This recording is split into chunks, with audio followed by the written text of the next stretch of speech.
Do you like drawing cards? Do you wish you had the disposable income to sleeve up with the Power 9? Well, have I got a deck for you.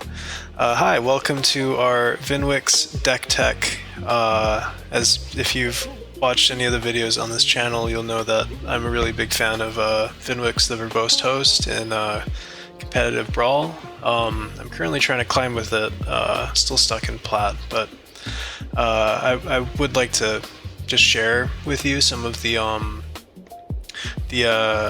card choices that I've been making with it. I've seen people like to build it in different ways, and there's definitely a lot of ways you can build it in like IRL Commander as well.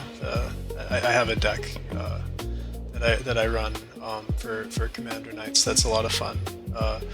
But we'll just talk about the deck for Competitive Brawl.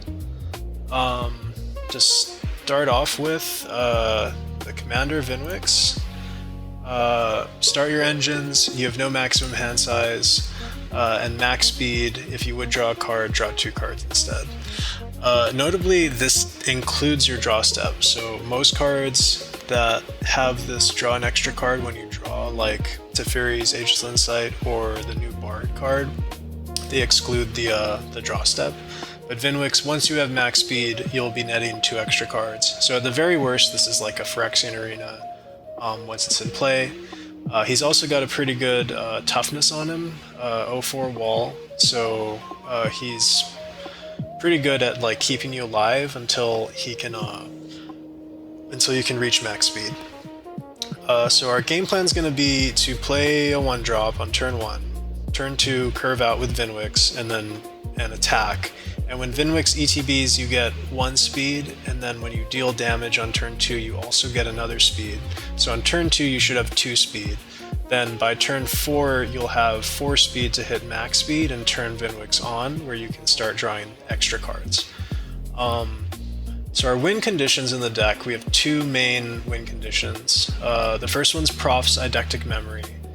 When Prof's Eidectic Memory enters, draw a card. You have no maximum hand size. At the beginning of combat on your turn, if you've drawn more than 1 card this turn, put X +1/+1 counters on target creature you control, where X is the number of cards you've drawn this turn -1. So basically, if you've drawn any additional cards this turn outside of your first draw, Profs will put a +1/+1 counter on a target creature. I believe this card was pretty popular in Standard in the VV decks. So this is a win condition, especially in Heads Up, right? In Commander, this card is pretty horrible in a 4-player, but in Heads Up, this card is extremely lethal, especially because all of the 1-drops we run have some form of evasion, whether it's unblockable or flying, so we'll be able to pump those, and we can easily draw, especially in the late game, we can easily draw 6 to 10 cards in 1 turn. So we can pump our guy, get in for 6, get in for 10, and if that's not enough, we can untap and do it again, and that's usually enough for game. And notably, this card also cantrips. So the first turn you play it, you also get an extra draw. With Vnwxt, that'll be 2 extra. So this card alone is going to pump something by 1. There's also edge cases where this card we can play on turn 3 to pump Vnwxt if they've removed our 1-drop with removal, so Vnwxt can get in. So a very, very good card in our deck. Overall, really versatile and a very clean way to end the game. I've experimented, and we'll talk about some cards that are kind of like this but haven't quite made the cut, like Ominous Sea and the Wizard's Aura, or not Aura, but Wizard's Class enchantment, which do similar things, but this is just the most efficient way to get that +1 effect. And our second win condition, Oracle of the Alpha. This is probably the best deck to play Oracle of the Alpha.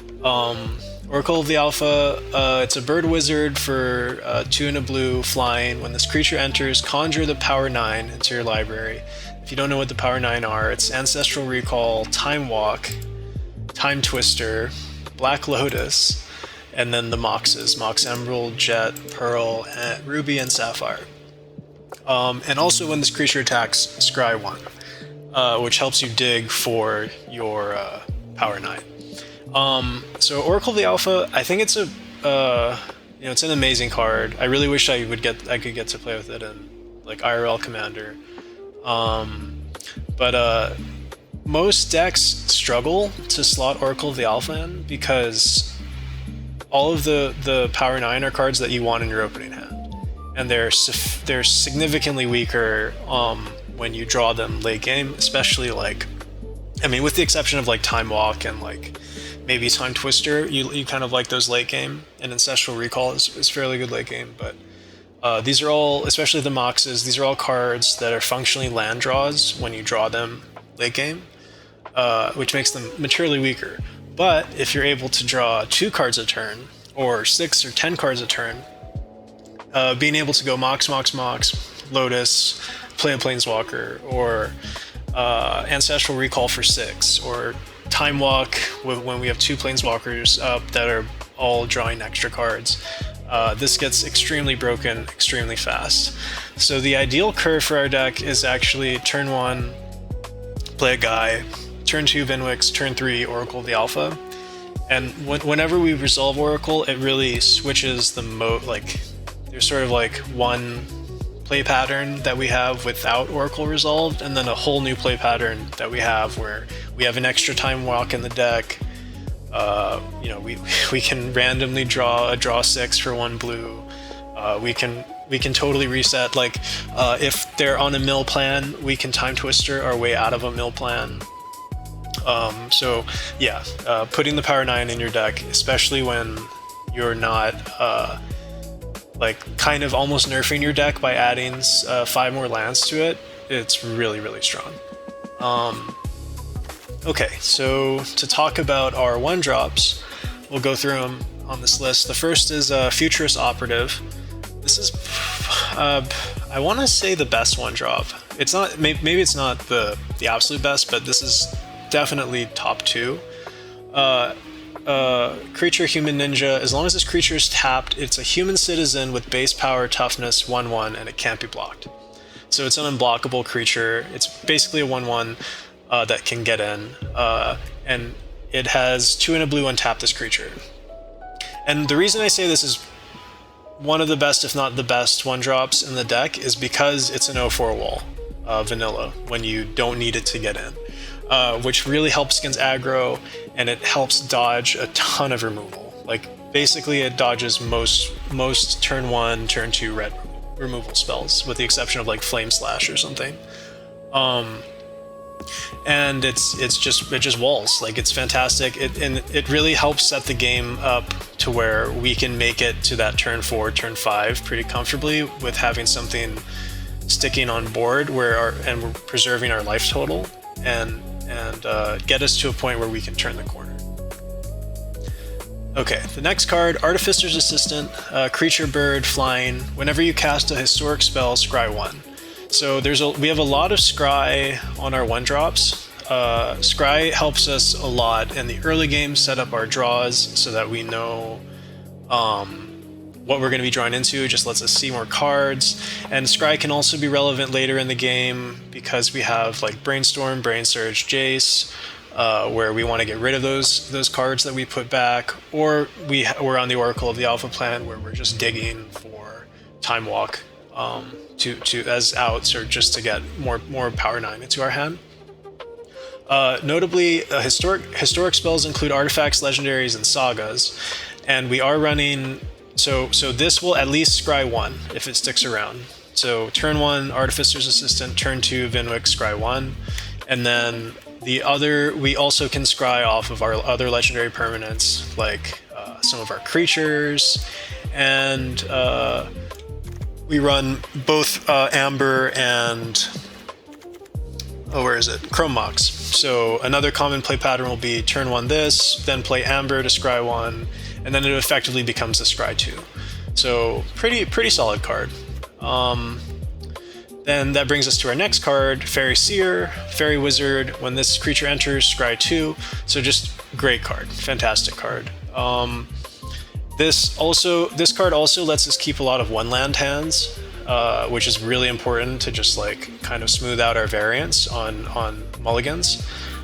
because we'll get to see those extra 2 cards. So we play the 1 land. This deck can function extremely well in just two lands because our curve is just so low. So we play this on 1 land, scry 2, put a land to the top, make that extra land drop, and then we're good. So very strong card. Then we have Harrier Strix, creature, bird, flying. When this creature enters, tap a target permanent, and then 2 and a blue, draw a card, then discard a card. So when this creature enters, tap a target permanent, that very rarely comes up. There's sort of edge cases, especially against green decks, where they play Reach, and we need like 1 more point of damage, but they've been able to resolve. Who's the big bear with Reach, the 6-drop? Lumra. I think Lumra has Reach. Well, there's a few other green creatures that have Reach. Also in the Rafine and Yuriko matchups where they have a lot of low-cost flyers. This is a way where we can get in if we've got another 1-drop on board. That very rarely comes up. I think I've only done that like once, maybe. And I played this deck. I've been playing this deck for probably 2 years or 3 years at this point. So pre competitive Brawl. But this card's in the deck strictly for the 2 and a blue, draw a card, then discard a card. So this, when Vnwxt is active, will net us a card and let us see 2 cards and kind of filter a land or something. So overall, a really strong effect,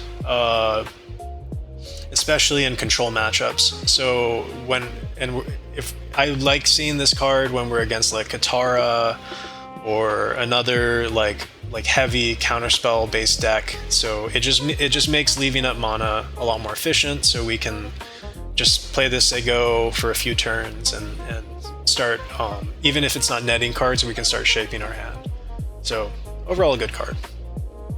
Okay, that brings us to the actual best 1-drop in the deck. Probably the best blue 1-drop of all time.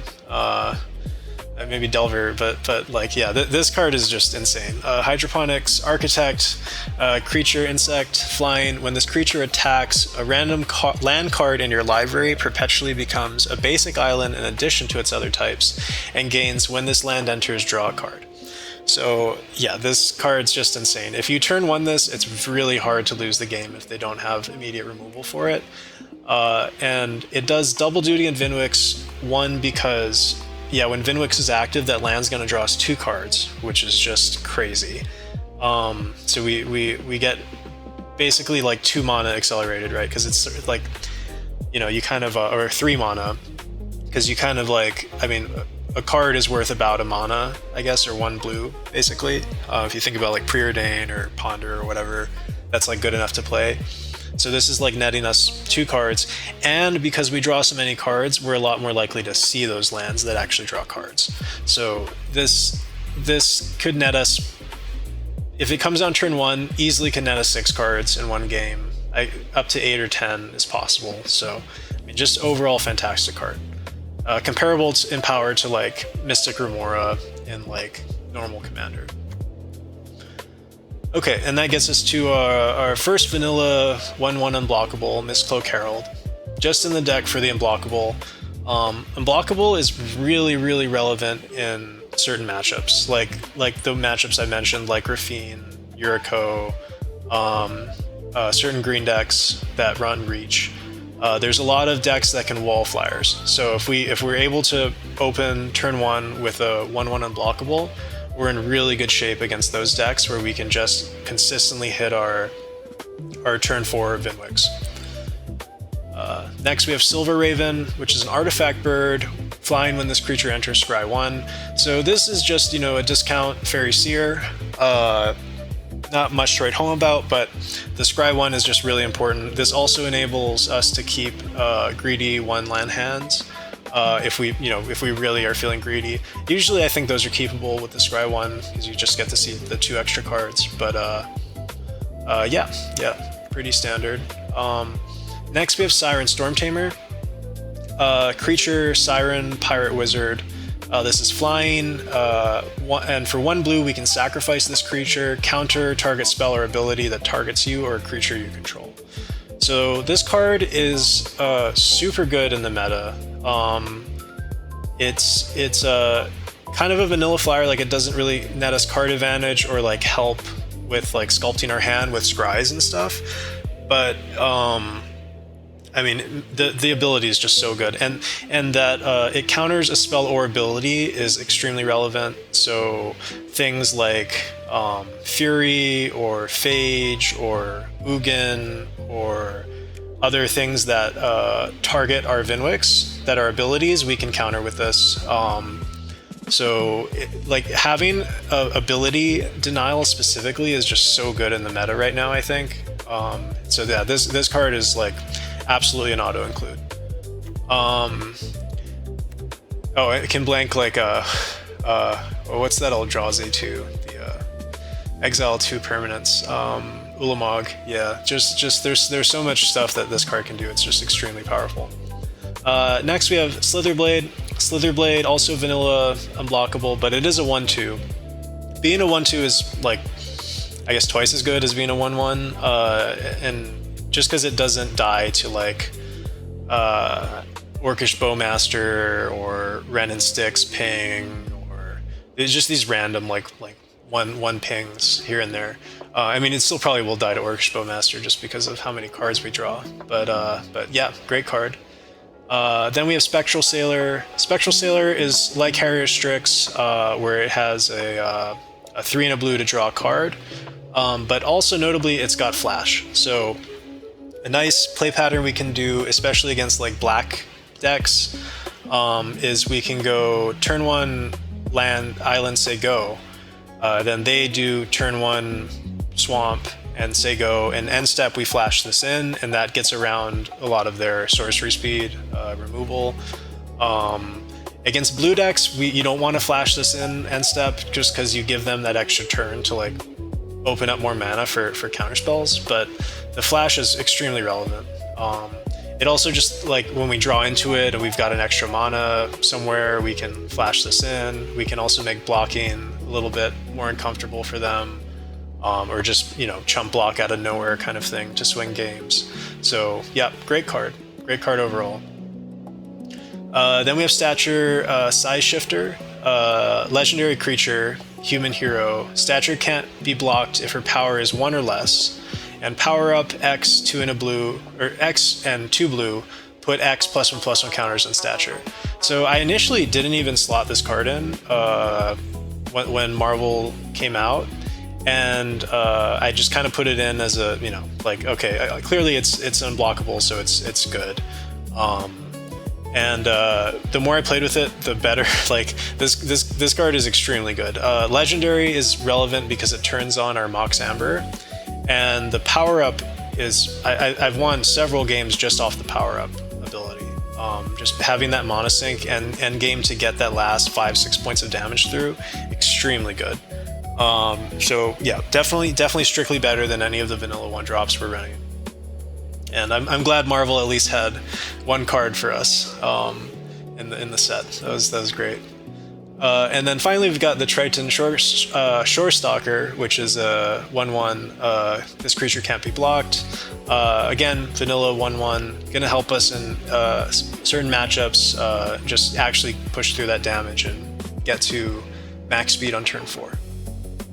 Okay, so those were our 1-drops. Now we'll talk about our engines. So we play the engines that are cheap and that are unrestricted. So that and that function off of like game actions that we can control. So the first one's Brawl, Chief of Compliance, legendary creature, human wizard. Instant and sorcery spells you cast cost 1 less to cast, and whenever a spell or ability you control counters a spell, you may draw a card. If you do, discard a card.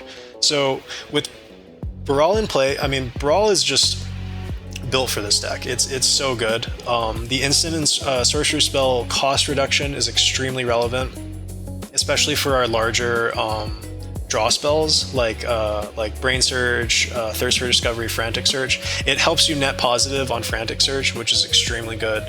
But we're mainly playing it for the whenever a spell or ability you control counters a spell, you can draw.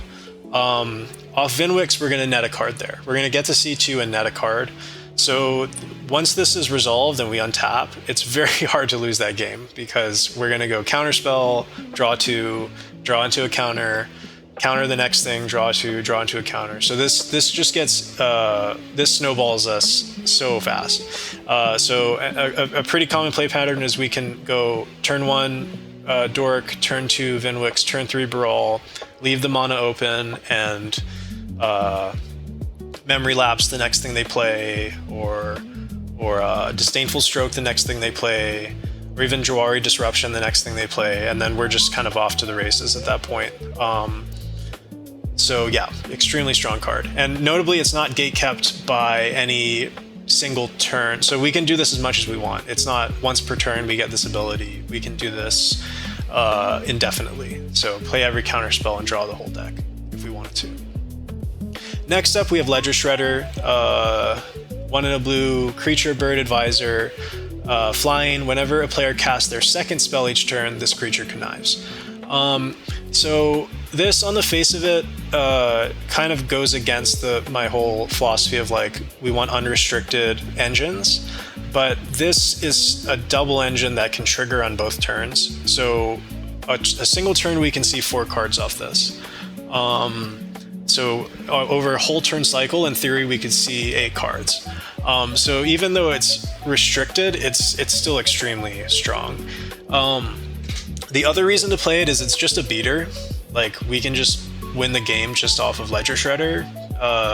And it synergizes well with our deck because once we're on turn 4 and we've turned on max speed, we don't really care about playing the dorks anymore except for like chump blockers. So it's pretty easy to find a card that we're really willing to discard to get the +1/+1 counter. So yeah, that's why it's in the deck. And it's very cheap, just 2-drop. Next, we've got Malcolm, Alluring Scoundrel. Legendary creature, Siren Pirate. Has flash, flying. When Malcolm deals combat damage to a player, put a chorus counter on it. Draw a card, then discard a card. If there are 4 or more chorus counters on Malcolm, you may cast the discarded card without paying its mana cost. And it's 2/1. So this was a card that I didn't include initially when I first started playing Vnwxt, just because it's a turn 2 play, and it's again not an unrestricted draw engine like Brawl is, or Windrider Wizard, which we'll talk about next. But you know, the more I played with it, the better it is. The flash is extremely relevant, so it just gives you something to do if you hold mana up. And the ability is just and drawing the extra card once a turn is like fine, but that you can push this to 4 and then get to cast it. This becomes a must remove, especially if you've played it like turn 3 at the opponent's end step. This becomes a must remove by turn 7. Like, this can win the game by itself. Like, we can start dropping Planeswalkers into play for free, all while holding counterspell mana up. So yeah, this card can just evolve into a win condition later in the game if it's left unchecked. So yeah, very strong. And the flash just kind of pushes it over the edge. If this didn't have flash, I don't think it would be particularly playable in our deck. Like, tapping out for 2 to play something that only draws us 1 card a turn, or 1 extra 2 cards a turn, not the strongest, but yeah, that we can surprise the opponent end step turn 3, turn 4, and then start getting in and build a real material threat. Yeah, good card. Okay, next we've got probably the best engine in the deck, Windrider Wizard, which I think is a pretty overlooked card. But this is a 2 in a blue, a creature, human wizard. Whenever you cast an instant sorcery or a wizard spell, you may draw a card, and if you do, discard a card. So yeah, this card is just a house. With Vnwxt, this becomes draw 2, discard 1. So whenever we play basically any card in our deck, we get to draw. Because most of our 1-drops, most of our 2-drops, most of the creatures in our deck are wizards. So we get to draw off most creatures. We get to draw off instants and sorceries, which is like basically the rest of our deck. So every card in our deck just becomes draw 2, discard 1. So every card replaces itself. So resolving this and untapping it's with max speed is very hard to lose from that position. we have to be like really low on gas, or they have to have like multiple pieces of interaction or something. So yeah, this card's extremely strong. Finally, we have Vendilion Click. Vendilion Click's not an engine, but I just thought I'd slot it in here because this is where sort of the creature engines are. Vendilion Click, I think most Magic players are familiar with. I think this used to be like $100 card. But 1 and 2 blue, legendary creature, fairy wizard, has flash, flying. When Vendilion Click enters, look at target player's hand. You may choose a non-land card from it. If you do, that player reveals the chosen card, puts it on the bottom of their library, then draws a card. So, yeah, I feel awkward explaining why this card is good, just because it's been so extremely good throughout the years of Magic's history. I suppose it's fallen off recently just because like costing 3, I guess, makes this card a lot worse nowadays that creatures have been pushed so much. But yeah, the common play pattern for Click is going to be, okay, we're against I don't know, pretty much any deck, and they let us untap turn 3. We've got our Vnwxt and our 1-drop in play, and we upkeep Click after they draw, or like post draw, click them, look at their hand, take the best card, take the removal spell, take the counter magic out, and we've got this 3/1 beater that can just go face. There's also, we have a ton of bounce in the deck, so if there's something particularly threatening, like their commander or some big creature or something, we can also bounce that, click it out of their hand. And there's also an edge case where we just click ourselves, because Vnwxt lets us draw an extra card. Click says draw a card, so we can click ourselves, get rid of a land or something, and draw 2. So overall, extremely versatile, extremely powerful card. I've considered cutting it from the deck a few times just because it's 3 mana to cost is like kind of steep in this deck, but the effect is just so powerful and versatile, and helps in just so many matchups that I think it's always good to leave in. Now in normal Commander in 4-top, it's a lot worse, right? Because it's like a third of the effectiveness, because you're only seeing one hand, you're only getting one card.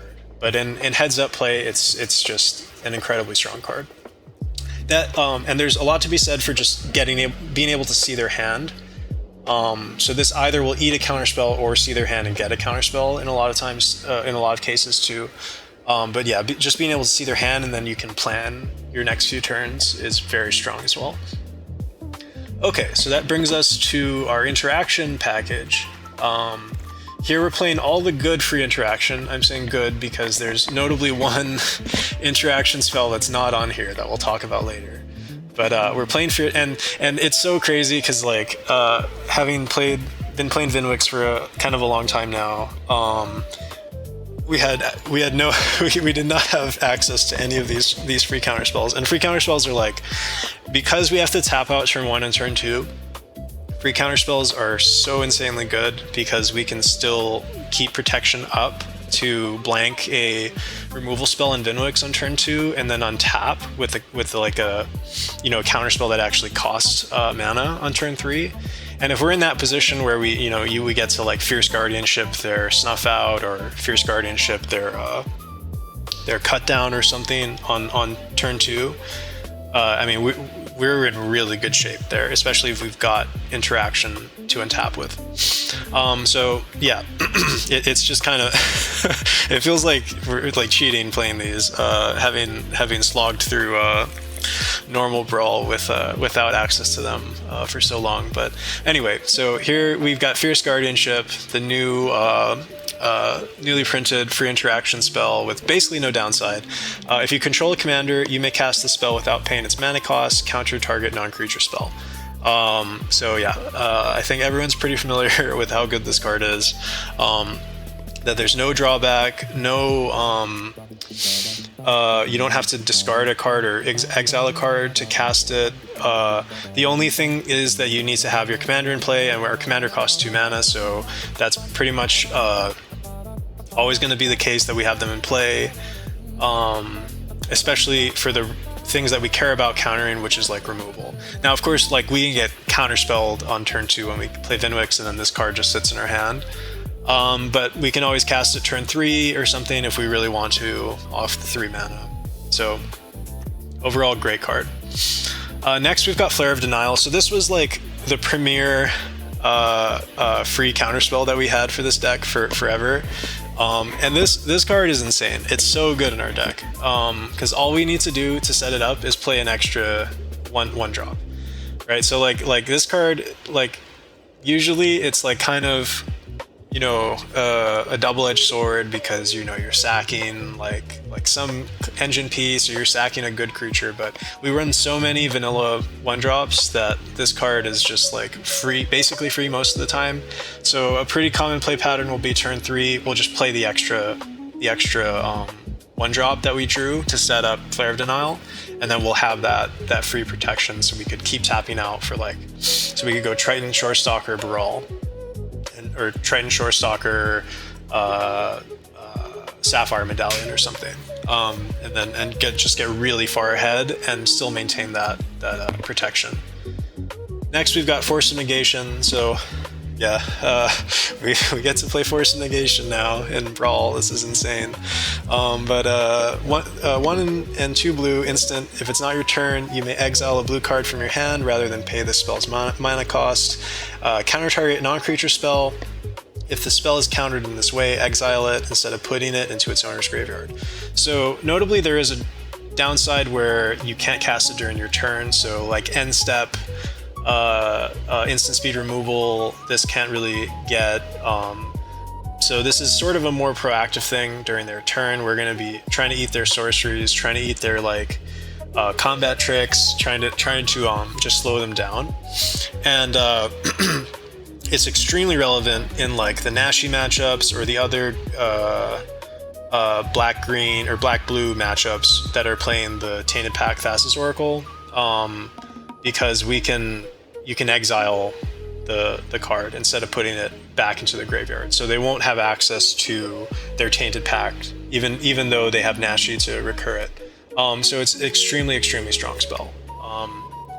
And the exile part of it is something to keep in mind when you're sequencing counter magic, especially if they have ways to recur things. It's extremely important to be like, okay, I'm gonna normal counter this and then force that, because that's actually the thing that matters, and I don't want you to have back. Okay, next we've got Subtlety. So Subtlety was also something that we had access to before competitive Brawl started. Just overall great spell. 2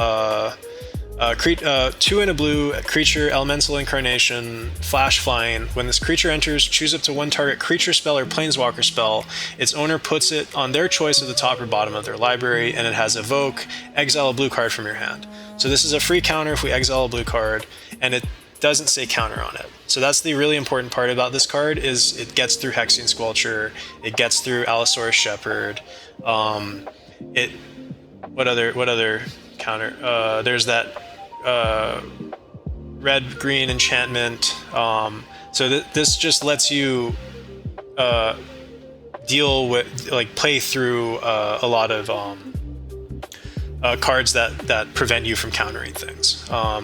And also that you put it back on top of the owner's library blanks a draw step for them. So that's also extremely relevant in Heads Up.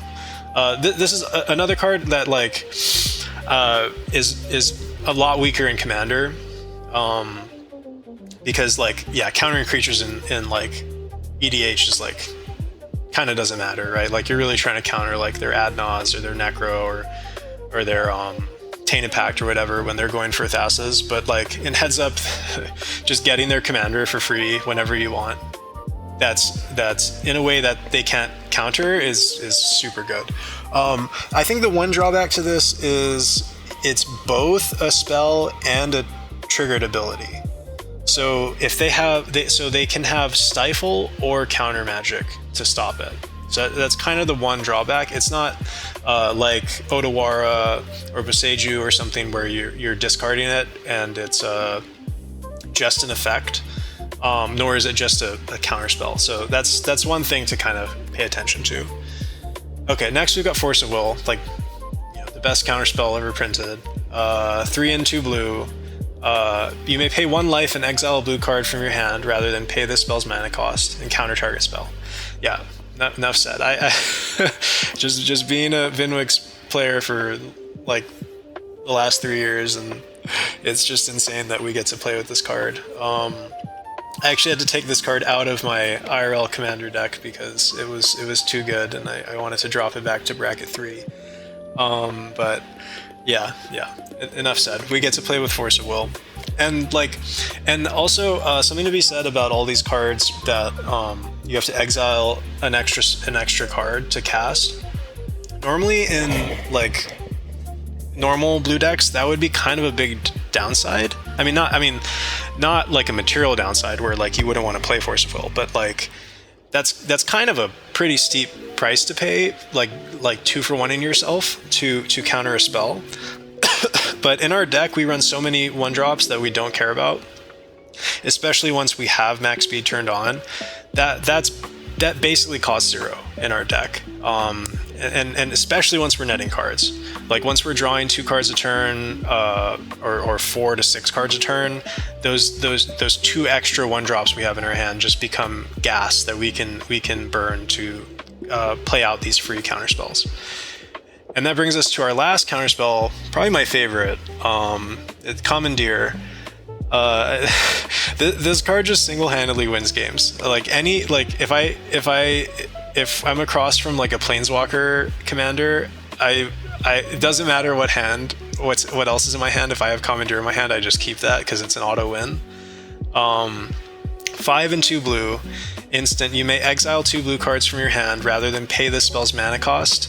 Gain control of target non-creature spell. You may choose new targets for it.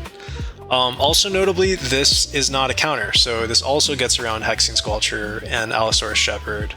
But yeah, so you just take their best thing. A lot of times the play pattern is going to be turn 2, they play a creature, turn 3, they go to remove Vnwxt, and you commandeer it and kill their creature, and the game's kind of just over from there. But yeah, the floor is really high, I think, and the ceiling is just you win the game. Overall, amazing card. And again, we have so much fodder to pitch to it that 2 blue to win the game, 2 extra cards to win the game, usually is an insane value. And if you think about it, this really is more like a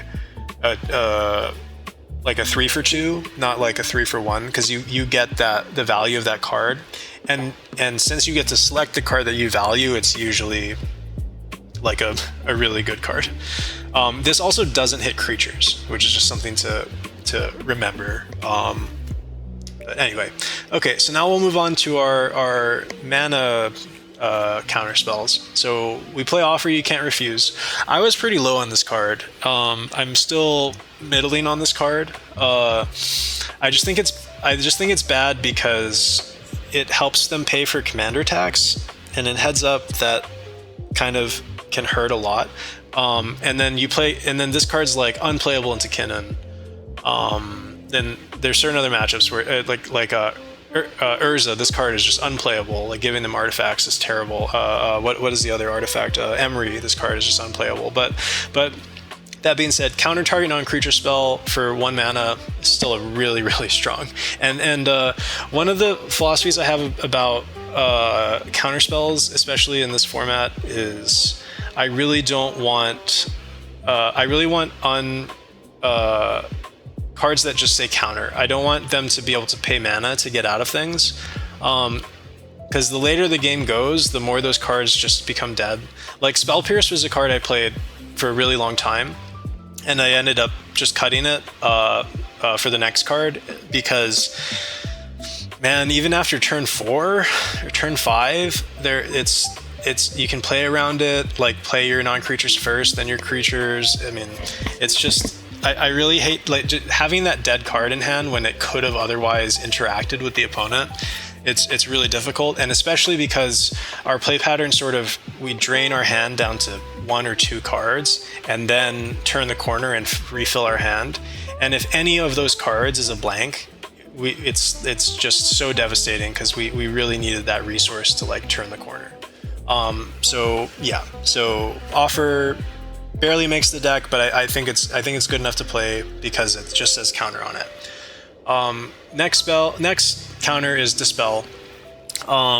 This is a recent include. I cut Spell Pierce for Dispel, and the other reasoning here is like pre-competitive Brawl, we really like the meta was so sort of diverse, and at times it wasn't, right. It like for a long time it was just VV. And like the story behind Vnwxt, me picking up Vnwxt was I used to play Thassa forever. Like Thassa was my main Brawl commander. And then VV came out, and I could not ever beat VV with Thassa. Thassa was just too slow. But I wanted to keep playing mono blue just because I love playing mono blue. And drawing cards and feeling like you're playing like a vintage deck kind of. And so I switched over to Vnwxt because we could just run every single bounce spell, and that's like how you beat VV, is you just keep bouncing her. And I still probably didn't. I don't even know if I ended up with a positive win rate on old VV.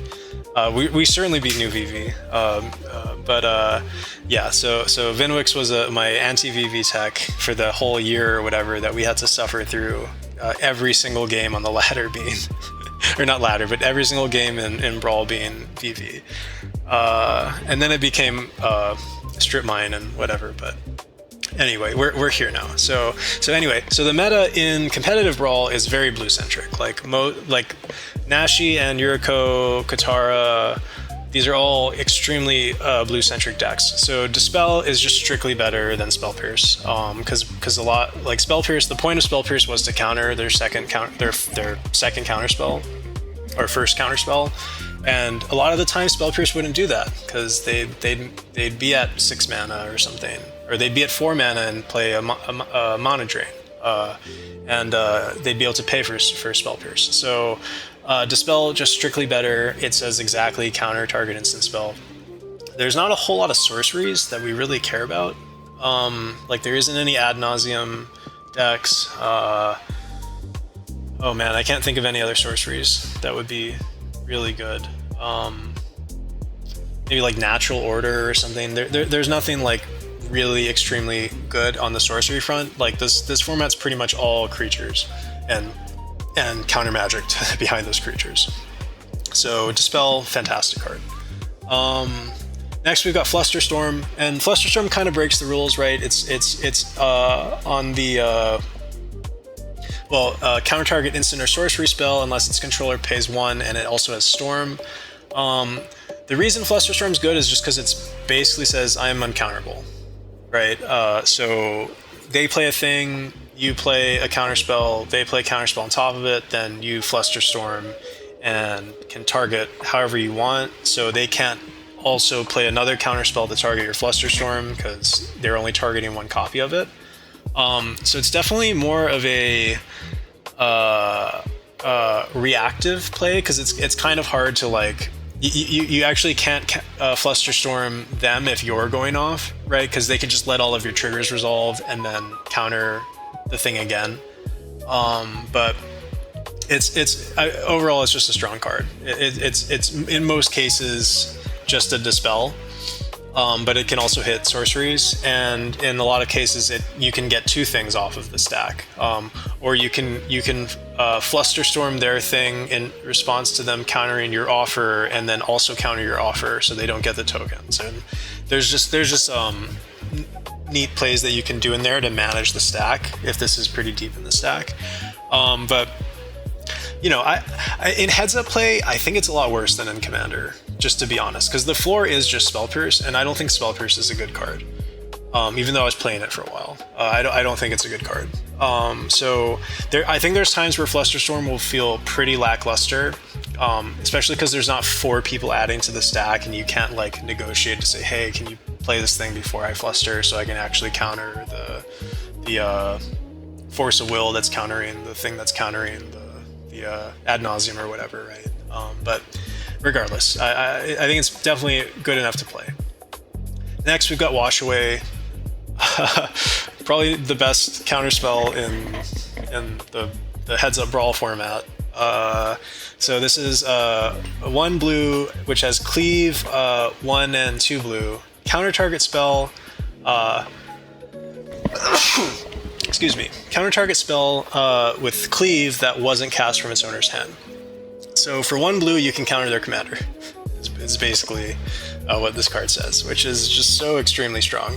And this card is an out for us in a lot of matchups. Like Raphellos, it's really good against. Kinnan, it's really good against. A lot of the 2-drops where, okay, well actually and especially on the play, or sorry, on the draw, this card's like can save our games, because Kinnan on the draw is like, when we're on the draw, it's so hard. Raphellos, when we're on the draw, is so hard. But this lets us actually like play the game in those matchups where, you know, they go land go, we go land go, they play their commander, we wash away, then play another land and play our 1-drop. So we're a turn behind, so we're going to Vnwxt on turn 5, but they're 2 turns behind. So it totally makes up for it. So extremely strong spell. I mean, this was banned in normal Brawl, right? For a very good reason. But yeah. Next we've got Disdainful Stroke. I think people like don't value this spell high enough. This is a card I've been playing with forever.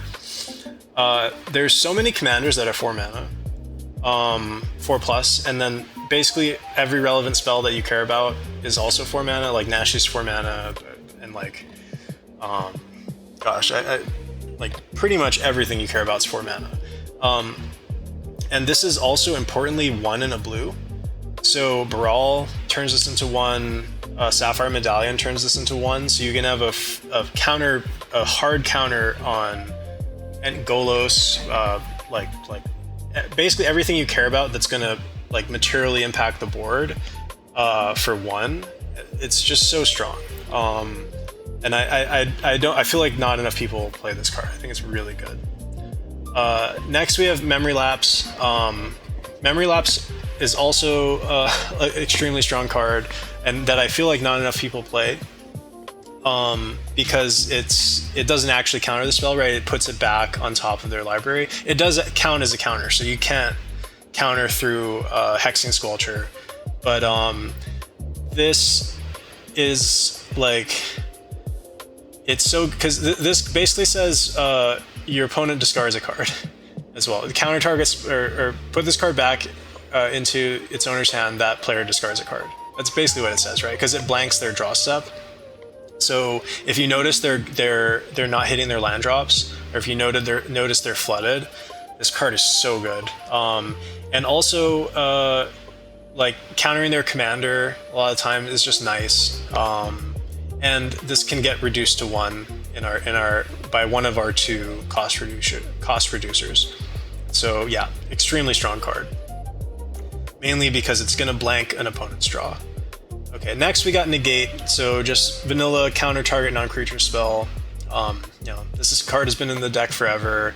It's another one that we can cost reduce down to 1, and that cost reduction doesn't sound like much on the face of it, but because we're so land light in this deck, getting down to 1 mana is extremely good. So then that basically unlocks like, okay, now we can do 3 to 4 things on the opponent's turn instead of 2. Now we can, you know, time warp next turn instead of wait a turn kind of thing. So that's why I jam so many counter spells that can be cost reduced, because it just makes our plays that much better when we have those cost reduction cards in play. But anyway, yeah, Negate, just a strong card, vanilla counter. And then we play Counterspell. We're mono blue, so we usually don't have too hard of a time casting this. And like something I experimented with, and we'll talk about it later when we get into the cards that didn't make the cut, or that I played with and have gotten cut, is it's because this is a heads-up format. Like you don't play Counterspell in like Commander, but because this is a heads-up format, you like being able to counter anything they play for 2 is just so good. So like if you were to play like Remand or something, and like oh, it goes back to their hand and then you draw, or like, you know, you play some of these other like fancier things that just like offer or something. Like those are fine, but being able to just say no counterspell is so good. I took counterspell out for a while, like vanilla counterspell out, and then I just ended up missing it. I ended up being like, oh, why isn't this spell pierce a counterspell? Why isn't this memory lapse even a counterspell? And so it just found a way back in. It's just nice to say no. And that being said, we have counterspell's better cousin, Mana Drain. This was also a card I played with for a little bit, and then I took out because in normal Brawl it just felt like cheating.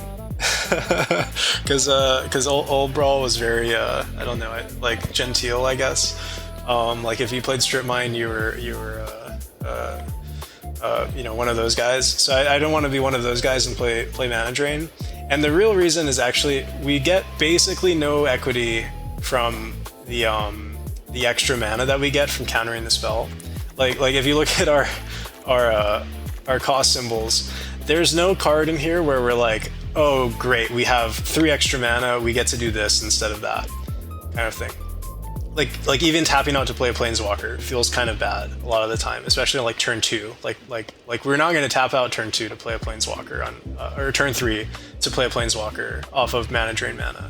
Well, also we don't get the Mana Drain. We usually won't get the Mana Drain mana until turn 4.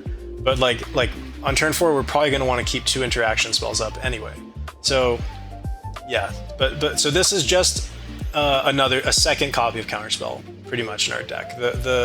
We don't use that extra colorless mana efficiently, especially once we have cost reducers in play. We just really don't use it efficiently. But anyway, okay, onto our interaction spells. Just to slide over here. So we run Boomerang Basics. Boomerang Basics is a really good spell. It's only a sorcery, so it's not an instant. But the reason it's in the deck is because we run Mox Amber and Chrome Mox. So we can target one of those, tap it, bounce it to hand, replay it, and basically draw 2 cards for free. And then in the edge case, we can bounce one of their things if we need to. And notably, it's target non-land permanent. So this is just, no-brainer auto-include for our deck. Strictly, and 95% of the time, we're going to use it as a free draw 2 cantrip. Especially because we don't have not especially, we would play both, but like we don't have Gitaxian Probe, unfortunately, which is just a fantastic card to play in Vnwxt IRL. But yeah, so this is our version of Gitaxian Probe. Then we got Bounce Off, just a vanilla bounce spell. It also can hit a vehicle, which never comes up. But the reason, and we play every bounce spell, and Bounce Off is good, like Unsummon is good, because they also work as ways that we can blank opponent's removal. Because Vnwxt is so cheap, he only costs 2. And also because max speed persists even if Vnwxt leaves the board. So if Vnwxt is removed, we still maintain max speed. We won't get the draws, but like we still can continue to tick up our speed counter. We're perfectly happy to respond to their Deadly Rollick with a Bounce Off and bounce Vnwxt just to save the commander tax. So Bounce Off and Unsummon, Fading Hope, these all double as protection spells for Vnwxt. Okay, next we got Fading Hope, which is probably the best bounce spell just because we can scry off of it. And also, notably, Vnwxt is less than 3 mana, so we can scry if we bounce Vnwxt. I would say we probably use that bounce Vnwxt like 30% of the time. Like it's a very, very common play pattern to like untap with the bounce spell. They play a turn 4 2-drop removal spell, and we just bounce the Vnwxt. Yeah, really good. Next, we've got Into the Floodmaw, which unfortunately cannot target our things. It can only target an opponent's creature, but it will let us hit non-land permanents if we gift a tapped fish. And we usually never care about the tapped fish, because we've got 0/4 wall that can at least wall the fish. So yeah, that's fine. So Mono Blue obviously struggles to deal with non-creature non-land permanents like enchantments. So this is just a nod to like help us get out from under enchantments. Like Unable to Scream is really good against our deck, so this is an answer to that. I mean, there's a ton of things this answers. Planeswalkers, all kinds of stuff. Next, we've got Stern Dismissal, which unfortunately also only targets an opponent's things, but can also target enchantments. So just a nice little enchantment bounce spell. Then we've got Unsummon, just vanilla bounce creature, which can also target our Vnwxt. Then we've got Brazen Borrower. Brazen Borrower back in the day was like, I don't know how much money this card got to, but I think you can pick one up now for $1 or something. But yeah, it's just interesting to see how strong modern cards have gotten. But I still think this card's really good. And mainly it's good because, yeah, again, we really need that target non-land permanent bounce. But this also can just become a beater that can help us get there on max speed. And a 3/1 is a pretty material beater. There's a lot of games where we might resolve a Brazen Borrower and a Vendilion Click, and we just get there on 6 damage a turn.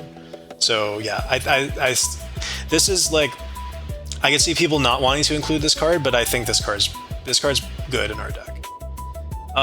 Finally, we've got March of the Swirling Mist. I mean, this card's a house. This card is so good. I arguably should have put it with the other, like, more board control cards, but like this card only costs 1 mana in our deck. Like, it's insane because we can pitch. So anyway, let me read it. March of the Swirling Mist, X and a blue. As an additional cost to cast this spell, you may exile any number of blue cards from your hand. This spell costs 2 less to cast for each card exiled this way. Up to X target creatures phase out. So this is both a removal spell and a protection spell, and we can kind of determine which it is, and we can determine how many targets it's going to have, because we have so many extra 1-drops that we can discard to this. A lot of times we can lock up their whole board with this just for 1 mana. Extremely strong. And then a lot of times too, we can leave one mana floating, and they may play a creature, then try to remove Vnwxt, and or they may have a creature already in play that can attack and try to remove Vnwxt, and we march both creatures, and then that will blank their removal spell, or they may try to put an aura on their creature, and we can phase out that creature. Just overall an extremely versatile card. And something to note, it's at phase out is until that creature's player's upkeep. So if we phase out Vnwxt during their turn, we get our Vnwxt back, but they won't have their creature back. So we can set up lethal attacks, but also if we have something where we need to remove it, that can be kind of bad, because that we won't be able to like bounce that phased out creature until their upkeep. So yeah, just something to note there. It's not, it doesn't phase out doesn't, if we phase out on their turn, their creature will still be phased out during our turn, and vice versa. If we phase out on our turn, it'll still be phased out on their turn. So there's like lines where I will just phase out Vnwxt on my turn, and so all through their turn, they're not able to interact with it, and then we get to untap with it and get those 2 cards.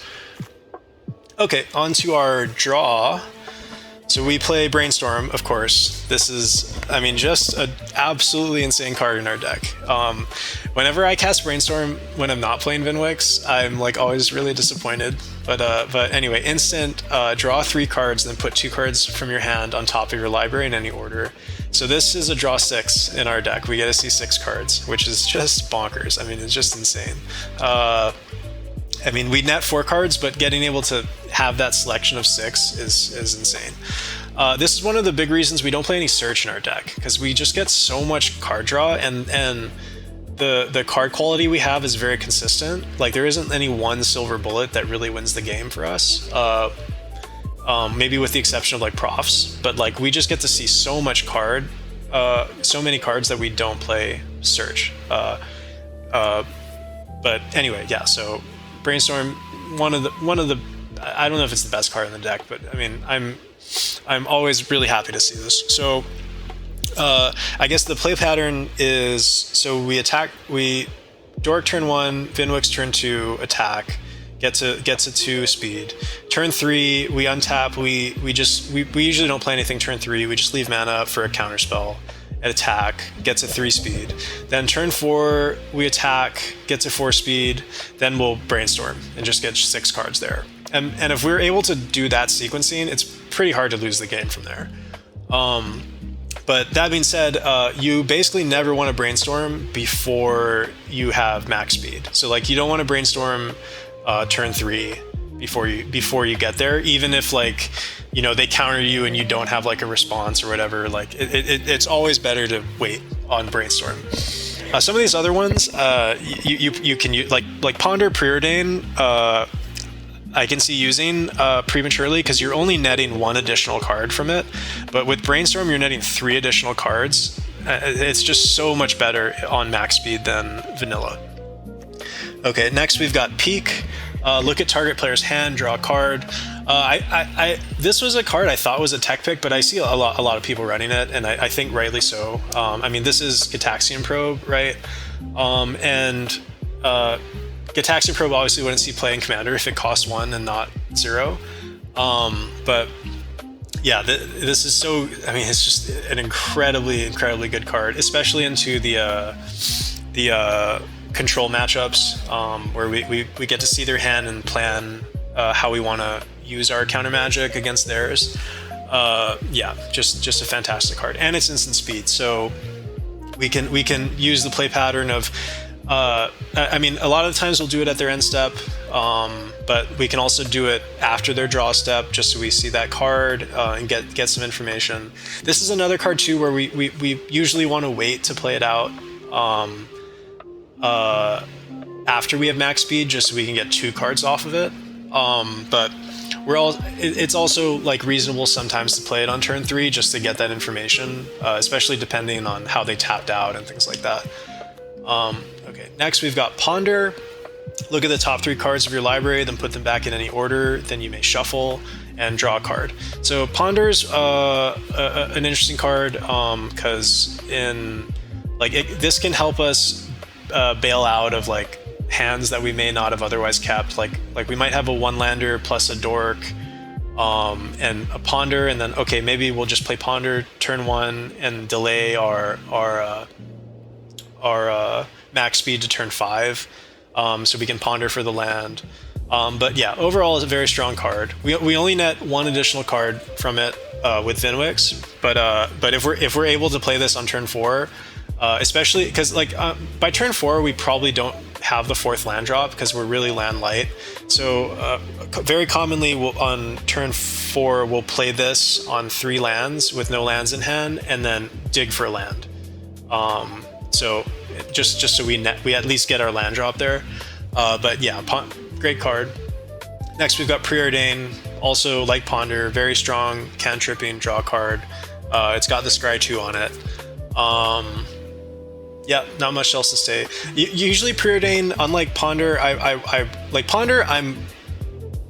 Ponder and Preordain, honestly, I'm okay playing like earlier, like before we have max speed, just because they're just a single cantrip. And sculpting your hand, especially into like control matchups, feels good. Okay, next we have Brain Surge, which is I guess the best draw spell in our deck before we get Ancestral Recall, right? But draw 4, then put 2 cards from your hand on top of your library in any order. So we're only netting 1 additional card as compared to Brainstorm for 2 extra mana, which doesn't seem like that good of a rate. But I mean, this is a draw 8, and we play a lot of cost reduction. I mean, we play 2 cost reducers, but we're going to see the cost reducers a lot because of how much we draw. So a lot of the times this is a pay 2 to draw 8 cards, which is just crazy. Like it's such a good card. And notably these following cards, Brain Surge, Frantic Search, and Thirst for Discovery, we can plot with the small Jace. So there will be turns where we'll go untap, plot Brain Surge, +1 Jace, like go or do stuff, and then next turn alt Jace, double Brain Surge profs or something and hit them for 35 or whatever. I know that's 16, but like that's free, right? Like so we get to cast Brain Surge for free, and sometimes we get to cast Brain Surge for free twice. So yeah, just an insane card. Next, we've got Frantic Search. I didn't originally play Frantic Search, but I guess like one of my friends convinced me to play it IRL, and it's good. Like it's a good card. What I think holds it back, and like it's sort of on the border for me of getting cut, but what holds it back is it's awful in the control matchup. And it's awful if you don't have max speed. Like the rest of the draw cards are fine. Like they're just standard, reasonable control draw cards. But Frantic Search is terrible in our deck if we don't have max speed, because it costs 3. So it's just a please counter me spell. Like even if we do it at the end step, it's just counter it. Or do it at their end step. It's just counter you. And then we can't if we have something behind it, that'll just get countered and we won't be able to like respond to the second thing they do, like removal or something. So yeah, so it's just like it gets countered, and then also we usually go so low on cards while we're trying to get to max speed, because we're just like kind of desperately trying to tempo our way into max speed and spending a lot of our resources, because we know if we're able to get there, we're gonna be able to net positive on resources going forward. This doesn't net us any resources, and it in a lot of cases it can just end up destroying resources that we otherwise wanted to keep. So yeah, it's a little bit win more, but once we hit max speed, and especially in certain matchups like green where they can't actually interact with this card gets insane. Like so once we have max speed, we're gonna C4 cards and net 2 for free. And because we play Ancient Tomb and Muruganda Raceway, we can net mana on top of it in a lot of cases. And then also we play 2 cost reducers. So there's cases where we can net like 2 or 3 mana off of it. So yeah, so it's kind of a win more late game card. I'm really unhappy to see it in my openers, but once we hit max speed, this card is very good. Then finally we've got Thirst for Discovery. This is probably our weakest draw spell, but it's just overall a strong card. Draw 3 cards, then discard 2 cards unless you've discarded a basic land card, which we run a lot of. And with max speed, this is just a draw 6. So it's basically the same number of cards as Brain Surge. And yeah, and we get to cost reduce it a lot of the time. So this card has gone in and out of my deck, but I think it's just good, and it's instant speed, which is really important.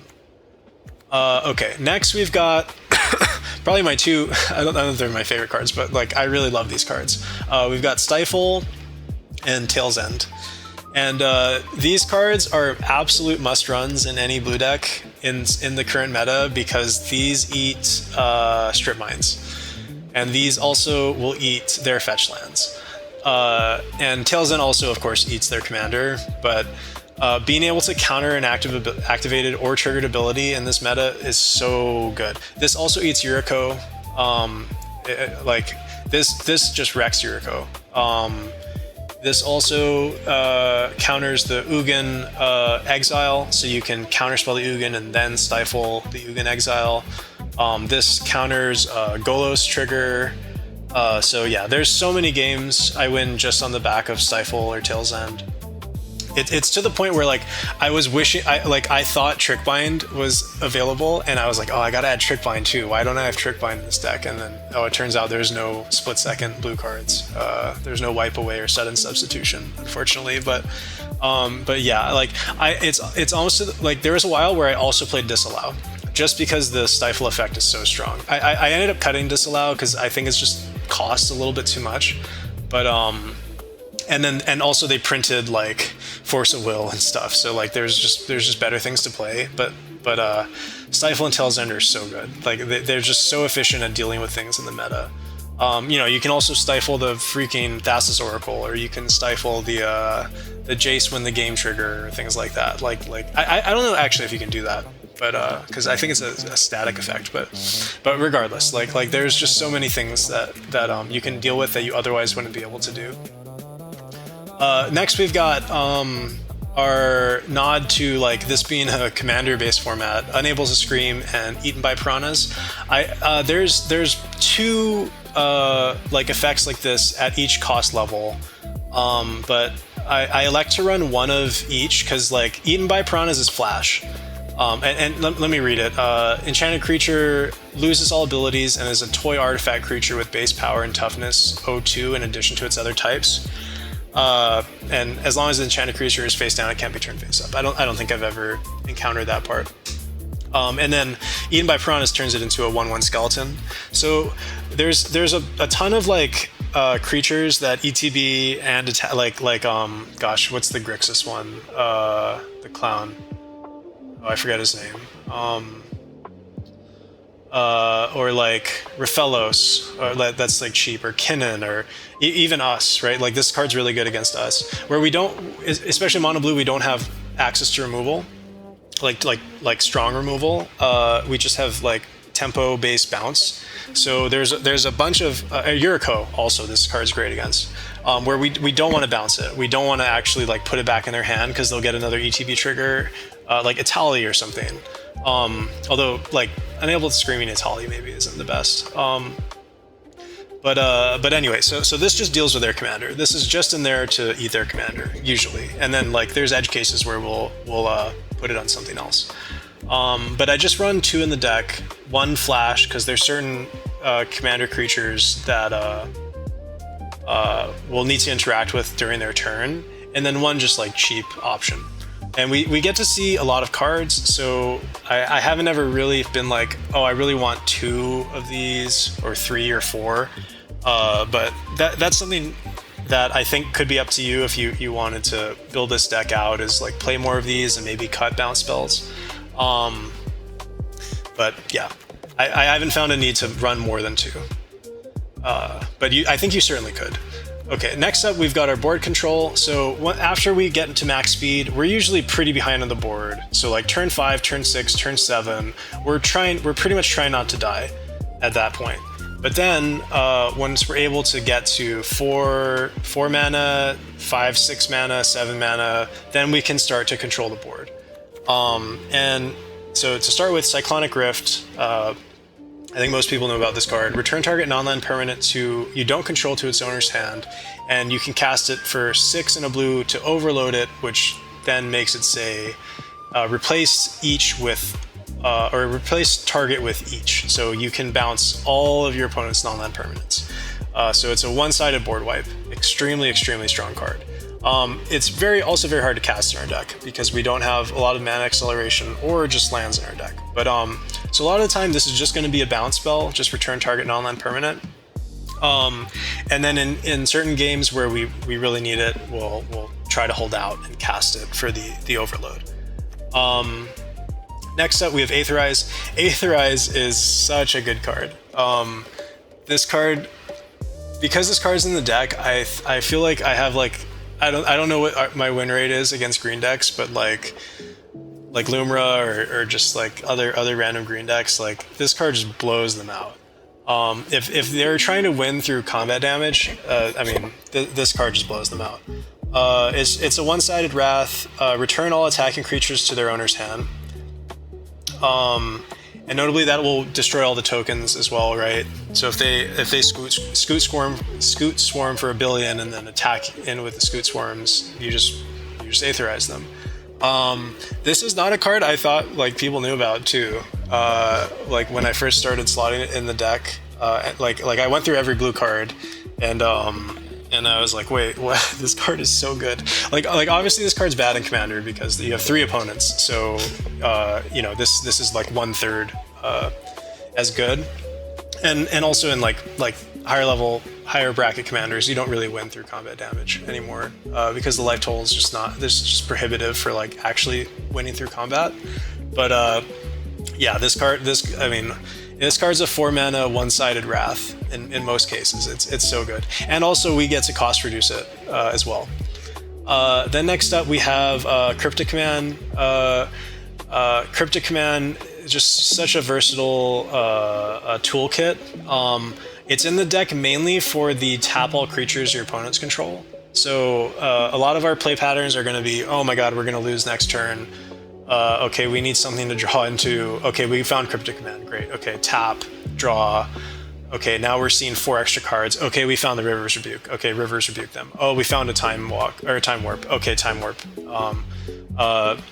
So we're just kind of tempoing until we can like find a board to stabilize on, and this helps. This just buys us another turn. This also can just counter a spell. So there's modes where we'll counter and tap everything.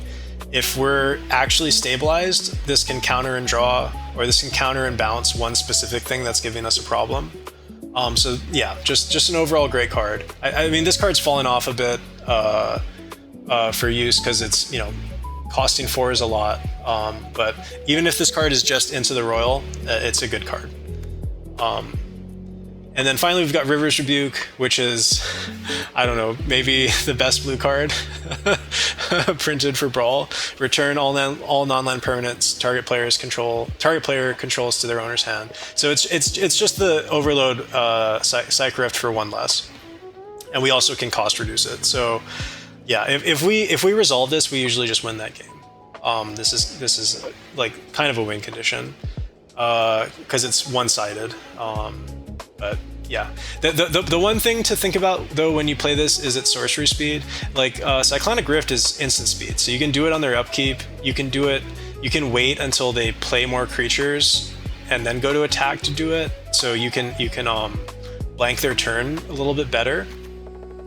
But River's Rebuke, because it's sorcery speed, there are certain cases where like you may just want to bounce one thing instead of River's Rebuke and leave counter magic up for it, versus tap out to River's Rebuke. Like tapping out in some cases to play it is maybe worse than like something else that you could be doing at that point. Usually it's good as just like if I do this, I win the game, or if I don't do this, I'll lose the game. That's kind of when you want to play it. Not like really in any scenario between there. If you have another play you can make and leave mana up, that's usually better.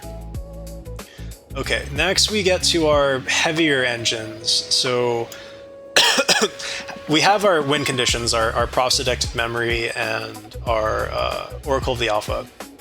But really how we're going to be winning in the late game is we're going to be playing Planeswalkers and then taking extra turns on top of those Planeswalkers. So we play all the Planeswalkers that let us draw off +1s. So draw a card, discard a card. Obviously that gets a lot better in our deck because we'll actually net cards once Vnwxt is active. And then we play yeah, so we just play Planeswalkers that draw all the relevant ones. So Jace Reawaken's the first one. You can't cast Jace Reawaken during your first, second, or third turns of the game, which is fine for us because we're going to be doing stuff those turns. We would not ever want to cast him first or second or third turn of the game because we want to resolve our 1-drop, we want to resolve Vnwxt, then we want to hold counter magic up. So this lines up perfectly with when we would actually want to be casting him on turn 4. So draw a card, then discard a card. Extremely relevant for us. That's what we want to be doing. So we'll get to see 2 cards and then select. Also, he can +1 to exile a non-land card with mana value 3 or less from your hand. If you do, it becomes plotted. So that will let us plot our Brain Surge, our Thirst for Discovery, our Frantic Search. We can also plot our Ponders and other cards like that too if we really want to, which will let us like go into the next turn where we can cast those cards and also play out like another Planeswalker or leave counter magic up. So it just sets up extremely explosive turns. Jace Reawakened is also the only Planeswalker where we kind of consistently ultimate him. And the ultimate is until the end of turn, whenever you cast a spell, copy it. You may choose new targets for the copy. And that is a powerful effect. It doesn't seem like immediately obvious how useful that is for our deck. But copying any of our draw spells is extremely strong. But something that comes up a lot is copying Oracle of the Alpha. So, and I've done this multiple times. Or copying a Time Warp, obviously, is like the thing, but like, or we copy Power 9. Like copying Black Lotus, copying Ancestral Recall, copying Time Walk. But something I've done a lot of times is copy Oracle of the Alpha. And then we have 2 sets of Power 9 in our deck, and so we have 10 Moxes. Then we go to draw, and we've got like a fistful of Moxes, so we can play 5-6 mana in a turn, and then take an extra turn. And yeah, the game's just pretty much over from there. So, really fun card. And anyway, yeah. So next we've got Jace the Mind Sculptor. This is just my favorite card, I think. That's why the Weasel logo looks like him. But because when I started playing Magic in like 2010, 2011, and at that point Jace, there's the Cawblade in Standard, where you would equip the Sword of Feast and Famine to the bird that searches, I forget the name, and then you just had Jace as backup to control. And I remember just thinking, oh man, that deck is so sick. I could not afford it as a young person with no disposable income, but man, that deck is so sick. And I remember Jace was like $100 back then or something, $120. And I remember the first time I got one too, like trading for it. But yeah, now he's $16, very easy to get. You can play with him in Commander. So, but anyway, yeah, fantastic card. He also costs 4, so like a lot of the times we can just curve straight into Jace on turn 4. And if the board states permits it, we can just go Jace bounce, which sets us up perfectly. Or if like we're really ahead, we just go Jace draw 6. The +2 very rarely comes up. There's edge cases where you'll Jace play Jace plus 0. I mean, okay, so 99%, I'd say 90% of the time you're just going to +0 Jace. And if you can get 2 activations off of him, you're extremely happy. And if he sticks around, you win the game. But there's board states where you'll play him and -1 just to bounce the thing that might kill him. And then you get to untap with him and then go from there. But there's edge cases where you'll subtlety or memory lapse their commander, and then you get to +2 him and shuffle their commander away. Which is something that a lot of people do not see coming, because they forget about the +2, because you basically will never use it outside of that. But anyway, yeah, very extremely strong card. I don't think I've ever actually ulted him in a game, because drawing 6 cards off of like just being able to brainstorm every turn for free once he's in play is just so strong in this deck. Okay, next we've got Teferi, Master of Time. You may activate loyalty abilities of Teferi on any player's turn at any time you could cast an instant. So you can instant speed do either of these. So this is just bigger Jace reawakened. So the +1 is draw a card, then discard a card.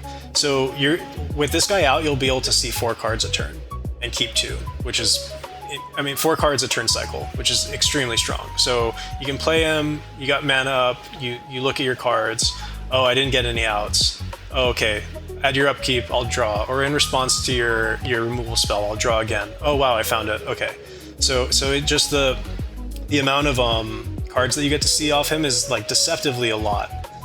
Then also he can protect himself with target creature you don't control phases out, and that's a really good ability, and especially because it's instant speed. So you can play him, draw 2, discard 1, then their turn blank and attack, then untap with him, draw another 2, and then you're in a position where you have untapped mana and a Planeswalker on board that can also draw the next turn. So you've netted 6 cards and blanked one of their attacks. It's really strong. Next, and then his ultimate is take 2 extra turns after this one. I've never ulted him, but I imagine if you are able to ult him, you'll win that game. Okay, next we've got the One Ring. One Ring kind of plays like a Planeswalker, in a sense of like we're kind of we're kind of putting shields down to get this into play. But this is a legendary artifact, indestructible. When the One Ring enters, if you cast it, you gain protection from everything until your next turn. Which is kind of an insane... It took me a while to wrap my head around what that means, and we'll talk about it a little bit. At the beginning of your upkeep, you lose 1 life for each bird encounter on the One Ring, and it also has pay 1, tap, put a bird encounter on the One Ring, then draw a card for each bird encounter on the One Ring. So this card is insane with Vnwxt because we're gonna go up bird encounters every time we use it. So the first time we tap it, we draw 2. The second time we tap it, we draw 4. Then we draw 6, then 8. So pretty quickly this gets out of hand. And it also does double duty for blanking one of their turns. So blanking one of their combats, I should say. So because we gain protection from everything, they're not able to attack us, nor are they able to target us with like duresses or hand hate or things like that. The one thing that can get through this is life loss. So if they're able to do like drains and things like that, that can get through the One Ring protection. But other than that, there's many cases, especially against aggro. Against control, this card's a lot worse because just tapping down 4 mana just feels pretty bad. And especially like you can't even playing it on turn 4 is kind of bad because you don't actually get the activation. So you're blanking your turn for basically doing nothing. And even on turn 5 it sucks because you play it, you tap it, and you have no interaction still. So much later in the game, once you're on like 7 to 8 mana, it's like gets better to just jam it. But then if you're on like that much mana, you maybe you just do 4 pieces of interaction or something, right? So I think it's deceptively a weak card, but specifically against aggro, it's insane. So because you can blank that 1 combat and untap with it, usually, because that's pretty much all they're trying to do is just attack in on you, and then you untap with it, start, and then draw 2, and then go from there. Of like, okay, I've got a Cryptic Command next turn. Okay, now I'm drawing 4. I've got the River's Rebuke, and now the game's over. So, yeah. Then finally, we've got Teferi, Temporal Pilgrim, which is kind of our big boy Planeswalker.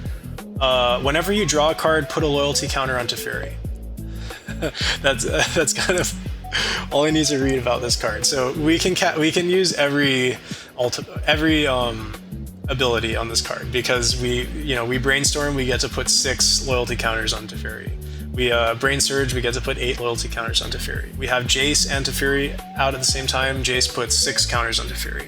So Teferi has a 0 draw card, which puts a counter on him. And with Vnwxt active, it puts 2 counters. Then he has a -2, create a 2/2 blue spirit creature token with Vigilance, which is relevant. And whenever you draw a card, put a +1/+1 counter on this token. So the standard play will be like, okay, they tapped out or they lost tempo, and we just get to slam Teferi. And we'll -2 him, and then play maybe a Brainstorm behind that. So we've got an 8/8 in play with Planeswalker that's at 8 loyalty. And we can play Teferi as sort of an absorption sponge because they're so scared of it. So we can tap out, play him. Don't play the Brainstorm yet. Wait until they declare attackers into him through the token. Should just barely kill him, and then we play the Brainstorm and pump him during their turn, and they've blanked a combat, and we get to untap with him and usually win the game from there. So he's really strong. The only problem is he costs 5, so he's just extremely difficult to cast. But he's, a very reasonable top end. So finally, he's got a -12, and this is really the reason why you play him, because he's just good board control for 5 mana. -12, target opponent chooses a permanent that they control and returns it to their hand.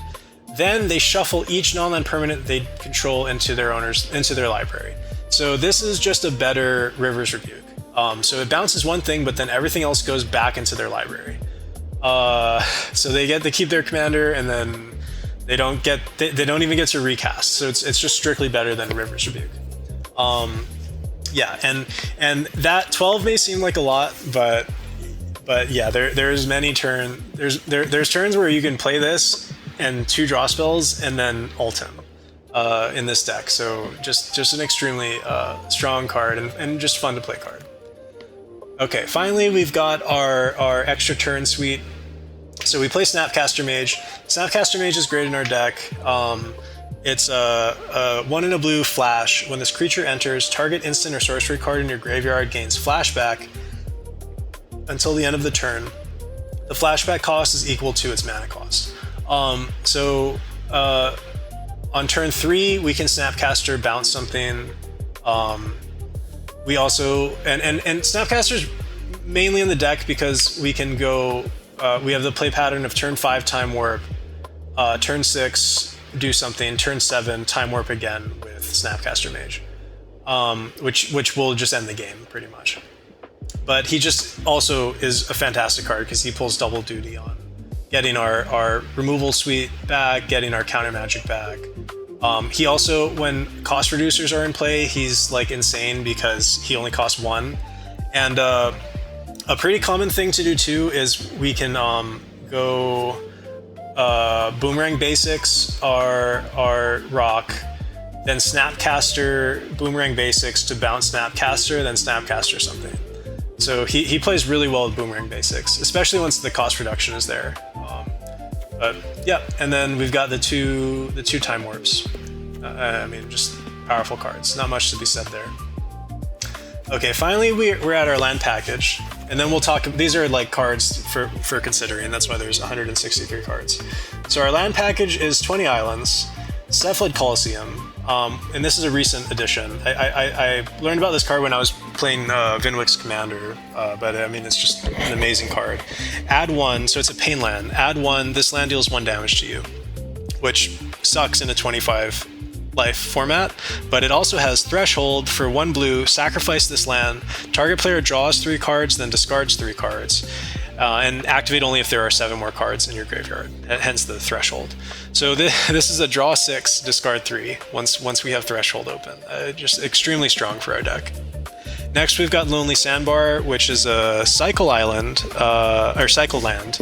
This land enters tapped, but we can cycle it for 1 blue. The tap part of it, this sucks, but really this is just a cantrip that can tap for, that can also be a land in some cases, and that's really good in our deck. So like turn 3, we don't need 3 mana on turn 3, so we can play this as a land on turn 3 and keep 2 open for counterspell. And then late game, we really don't want to draw islands late game, but if we draw this late game, we're super happy because we can just cantrip it away for 2. I mean, paying 1 blue to draw 2 is so strong, and this is instant speed as well, so very, very good. We can leave 1 open for a bounce spell, and then if they don't play anything we need to bounce, we just cantrip. Great card. Next, we've got Odawaris, Orange City. I mean, just a fantastic. I mean, this card's like a staple in CDH.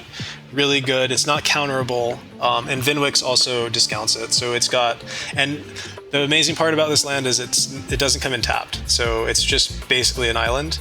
But anyway, it's got channel, 3 in a blue.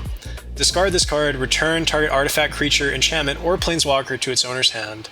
This ability costs 1 less to activate for each legendary creature you control. So I think it says that, so you can hit things that are lands and also artifact, creature, enchantment, or planeswalker too. So you could hit like Ashaya, or you could even hit like a land that the card that just got banned in standard, Badgermole Cub. You could hit an earth bent land or something, I guess, since it's also a creature. But anyway, very strong card. This has won me a few games just because it's not counterable. So in the control matchups, it's very strong. But yeah, enough said about that. Then we run Ancient Tomb. Ancient Tomb, add 2 colorless. This land deals 2 damage to you. I think it's significantly weaker in Brawl than it is in Commander, of course, because the life totals are so much lower. But because we're a control deck, we can kind of control our life total a little bit. So it's like I didn't used to run it even when it was runnable. Like just because like the other problem with this card too is like we don't have a ton of ways to like use it. I mean, it's good. Like we have our top end like River's Rebuke and stuff. So getting to River's Rebuke a turn earlier is a lot stronger. But like early in the game, this card feels bad because it doesn't help us really cast Vnwxt. And it crucially doesn't provide us another blue source. And like so much of our plan is like bounce counter, which would need 3 blue sources. So you'll have this land and be like, oh man, I can only do one thing this turn instead of 2. But definitely good enough to play. I'm not saying Ancient Tomb is a bad land. I just like the colorless lands in this deck are a bit shaky, and we'll touch on that a little bit later. But then we play Chromox. I just have it in the land section because it's basically a land. When this artifact enters, you may exile a non-artifact, non-land card from your hand, and then add 1 mana of any color of the exiled card's colors. So Chromox, what Chromox does for us is it lets us accelerate to where we can have interaction on turn 2 to protect Vnwxt. That's like the main thing this card does for us. So we can go turn 1, 1/1, turn 2, Chromox, because we want to draw that extra card just to have the selection on what we exile. So turn 2, Chromox, exile, then play Vnwxt, because we want to have that mana up while we're playing Vnwxt. Then bounce the Vnwxt in response to a removal spell. Then like offer the removal spell or something. So it just opens up a lot more secure lines of play that help us get to the turn 4 max speed that we need. And yeah, I don't need to explain why this is a good card, but it opens up that specific line of play for us that makes it so much easier to get to keep Vnwxt on the board and keep our 1/1 on the board too. Next, we've got Genstone Caverns. I'm kind of iffy on this one. I saw something on Reddit where they did the calculation on like what percent of the games you're actually going to see this, and I think it was like 6% or something like that. Maybe it was more. And like this is also another one of those cards that's like so much better in Commander because you're, I don't know, 3 times more likely to be not the starting player. So if this is in your hand, then you know you're that much more likely to use it. But we don't like but like when we do have it, it's so good that I think it's just worth playing because again, like Chromox, it unlocks that line where we have a 1 mana play on turn 2 to protect Vnwxt. So it's just in there for that. Especially on the draw, like that's really nice to have. But I can arguably see cutting this because not having a blue mana source on a land in this deck feels extremely bad. It feels so terrible. So, you know, it's kind of trading off like a little bit of consistency for that, like those like 6% of games where you're going to get a super strong advantage off of it. But yeah, it's in the deck. Next, we've got Mox Amber. So this is just in our deck for that specific line where we want to have something to do on turn 2 after casting Vnwxt. This is the best card for that. So the line, I like to hide it. Like I like to play just the Dork on turn 1 and then turn 2 lead with this, then play Vnwxt. So once Vnwxt is in play, then you can respond to the removal spell. The mistake is you play this after you play Vnwxt. Then they can respond to it with the removal spell and you can't do anything. But there's cases where you have like the Artificer's Assistant where you might play at turn 1 just to cycle the land. But I like to hide it. But regardless, very strong card. Next, we've got Muraganda Raceway, which is basically Ancient Tomb in this deck. This card, I love this card. This card is so sweet.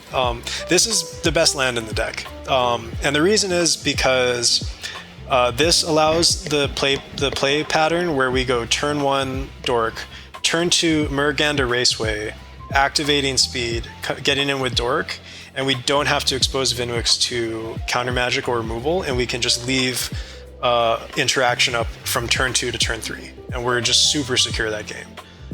So this is a really, really, really good land for our deck. And I wasn't playing it for a while too, because I just didn't know about it or like kind of think about how good it would be.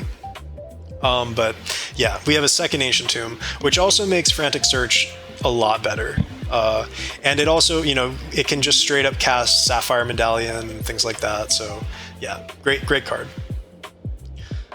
Then we've got Springleaf Drum. This is sort of a recent addition. I kind of realized that you know, this was actually a card in Brawl. Like of course I play this in Commander. But yeah, I think it's a little bit weak. We always can use it because we're playing like 1-drops and Vnwxt. And so we can always kind of tap it with the Vnwxt. So I think it's worth it to play, but we can't actually cast it on turn 1 or turn 2. And even casting it on turn 3 can be a little sketchy because, you know, if we're casting it to like, if we only have 2 lands and we're casting it with counterspell up, they can respond to it with a removal spell, right? So, yeah, I can see cutting this card, but it is just nice to have that like one piece of acceleration to help get us to the Time Warp or help get us to the River's Rebuke. So, yeah, I've found a slot for it. Next, we've got Jawar's Disruption, which counter target spell unless its controller pays 1 and this land enters tapped. So it's a MDFC. I really love this card. It also gets cost reduced, and just that it's a land and a counter spell, it's so good. And there's so many times where we actually can just censor something that or force spike something that this is like a great card. And even though it comes in tapped. So yeah, I think a lot of people don't play this card or cut this card, but I really like it. And turn 3, it just gives us something to do. Like even if we're not even getting, you know, the first thing they play, that's actually the relevant thing to play, at least we're getting that like side-on thing, so that they follow up with. So yeah, it's good. And it also can eat their Force of Will. It can eat their free counter magic when they tap out and they feel safe. So overall, I really like it. And in this deck, because we have so much stuff that we want to cast for free by pitching stuff, it's just better to run MDFCs that are good in those land slots. So we can like just free up those slots and potentially pitch this to a Force of Will or something instead of like running a lot more lands. And that this also doubles as interaction is just great. Okay, next we've got Sapphire Medallion, which I jammed here just because it's, you know, it's basically a mana source. Blue spells you cast cost 1 less to cast. This reduces every card in our deck, pretty much. So yeah, I mean, there's sort of 2 modes where, you know, we're playing with this and without this, and once we have this in play, our deck is, I mean, it's really good. It's really efficient. Like we reduce a lot of our counter spells, a lot of our draw spells, all of our planeswalkers, all of our extra turns can come a turn earlier. Yeah, just a really good card for our deck. Next we've got, so the rest of these are MDFCs. Next we've got Hydroelectric Specimen. This card's just in the deck because it's an untapped MDFC. The actual spell side of this I don't think is really that relevant. It just costs too much. Like the effect is pretty reasonable, it just costs too much. So this is a creature with flash. When this creature enters, you may change the target of an instant or sorcery spell with a single target to this creature. So yeah, it's just 3 mana for this effect. Kind of sucks when we have like offer for like 1 mana.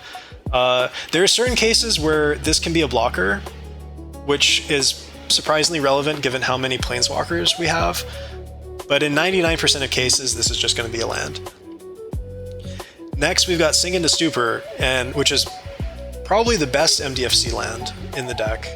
Return target spell or non-land permanent an owner controls to its owner's hand. So it's a remand. And it also can enter untapped for 3 life. And yeah, this card blows out people a lot because they'll feel safe behind a Hexing Squelcher or an Allosaurus Shepherd and will Sink into Stupor their commander, blank their turn, and keep going from there. Like because this gets through can't be countered things. So yeah, very strong card, auto include in the deck. And then finally we've got Seagate Restoration. This card I've never ever cast on the spell side. It's just cost too much. If we're ever in a position to cast it, there's probably 3 to 5 things that we can do with that mana that will just be better than doubling our hand size. I guess we'd triple our hand size with Vnwxt out.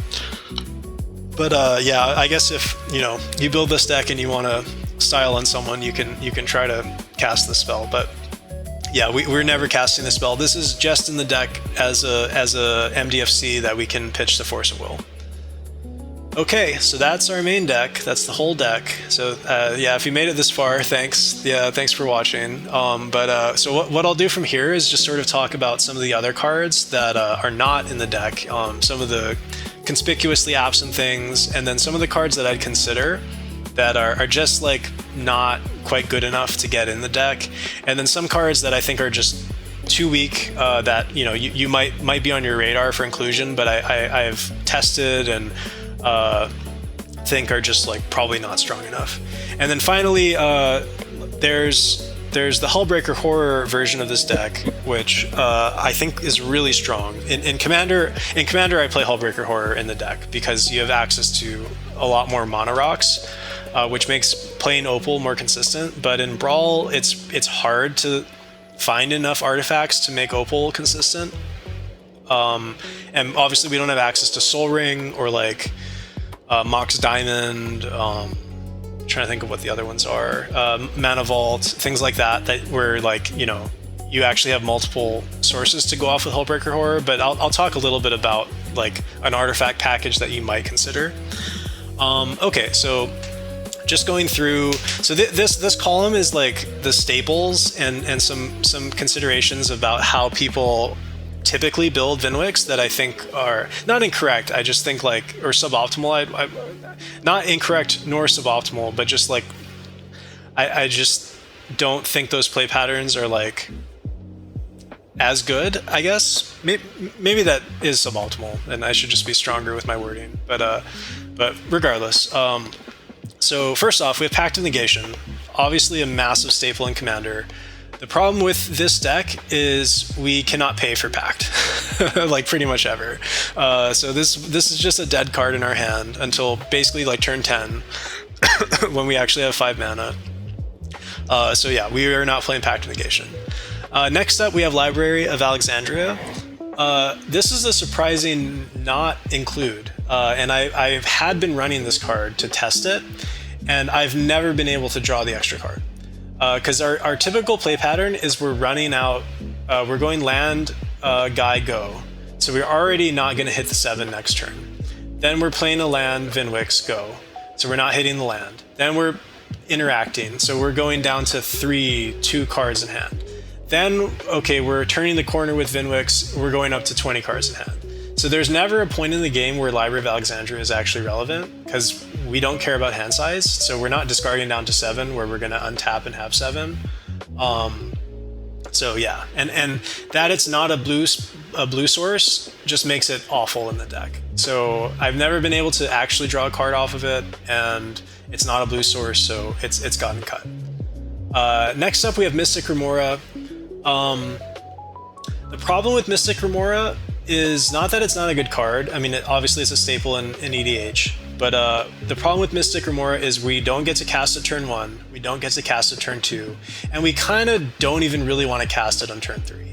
So this is a card that maybe will come down in turn 4, and that entire time from turns 1 to 4, it's just burning a hole in our hand, not being an interaction spell. So yeah, so it just kind of doesn't make the deck for that reason. I could see playing it like later in the game, it's going to be strong, but again, this is a single player game. The other reason it's not that good is it's very difficult for us to pay for the cumulative upkeep for more than like 2 turns, and so the opponent can just play around it. And yeah, I think it's much better on a 4-top. It's much better in other Brawl decks where you can play this turn 1. Like for instance, this card is extremely good against us because we want to be playing a lot of cards later in the game, and it will let the opponent like keep tempo with us through our massive amount of card draw. So, but yeah, because we like our turn 1 and turn 2 is already spoken for, it's very difficult to slot this in the curve out. So yeah, for that reason we don't play it.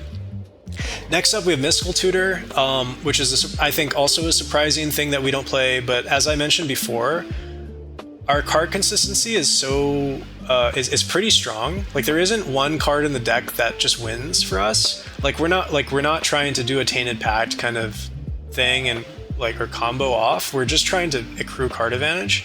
So spending a blue to not actually add anything to our hand is kind of awful. Like, I'd rather spend a blue to draw 2 and try to hit the board wipe than put the board wipe on top of the library. And also, not having it in the deck makes us a lot better versus the black decks that run the search hate card. What is it called? The flash 3 CMC opposition agent. There's some other search hate cards. So just not having search at all in the deck, including no fetch lands and stuff, I think just makes us a lot more robust into those matchups that really love to have opposition agent. So yeah, I think it's something like, I don't think Mystical Tutor is like like you should never play it in Vnwxt.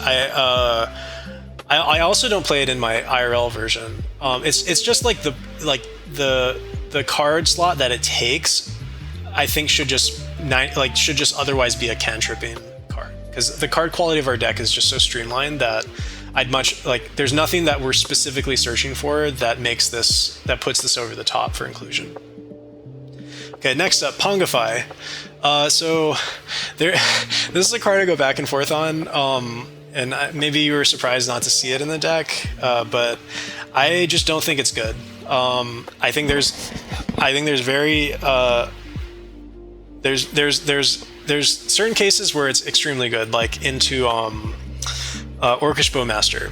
Like, this is fantastic. Like, right, but like the normal play of this will be, okay, you Pongify the commander, they get a 3/3 ape, and then they recast their commander. So like, Pongify basically says your opponent draws a card and gets a 3/3 ape, and yeah, like, bounce their commander and get a 3/3 ape. Like, terrible.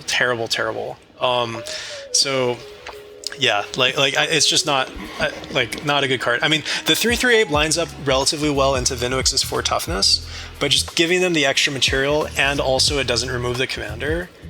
I don't know. I think it's just a bad card. Next we have Daze. Okay, yeah. So this was the free counterspell that was conspicuously not included. I hate Daze. I hate Daze so much. I think Daze is terrible. Daze is only specifically good on turn 2 when we don't have on turn 2 to daze them if they tap out for a removal spell, which they will not, because most removal spells cost 1. They're going to Fatal Push Vnwxt on 3 mana, and we're going to go, oh wow, this Daze didn't do anything. And also our land situation is so light that like bouncing the island is so bad. Like, it puts us back so far. Like, we can't cast Jace a turn earlier. It's just, I've never been happy. Like, Daze is one of those cards where I stare at it and wish it was a counterspell. Daze in like Commander is great. It's fine, because you're just going to find purchase for it across 3 opponents' turns, and because the games there can be so fast where people are trying to put wins on the stack on like turn 2 and stuff, that okay, dazing this Adnaz that you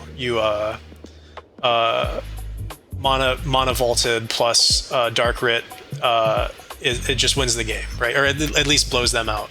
But for us, we're heads up. Like, it's fine saying land go.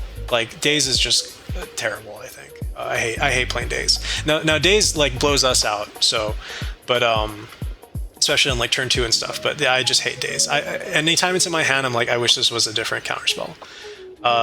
Next up, we got Fairy Mastermind. Conspicuously not a part of our deck, and obviously, this card is broken in Commander. Yeah, and the reason it's not in our deck is because it's an engine that we don't have control over.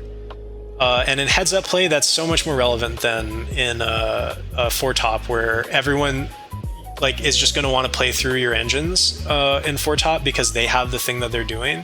And Brawl is much more interactive and reactive to what you're doing, where they can just play around this. They can just remove it and then go to draw their cards. And it also does nothing during our turn. So it's just an extremely, extremely inconsistent draw engine, and we're going to be better off playing something else that actually will draw us cards when we want to draw cards. Next up, we have Ominous Sea. So this is a card I had in the deck for a while. It's something that I think, when most people think about building Vnwxt, they want to include effects like this. And it's just win more. And it doesn't... There's certain matchups, too, where it's just going to get blanked. It'll just get bounced on 7 foreshadow counters. It'll just get destroyed in response. And also, it doesn't net you cards. I mean, it cycles, but then what was the point of putting this card in your deck? And it's just not that fast. And getting an 8/8 that doesn't have evasion also can just get blanked by chump blockers. And yeah, I ran it for a long time before I figured out profs is really good, but it's just strictly worse profs. Yeah. Enough said. Next up, we have Remand.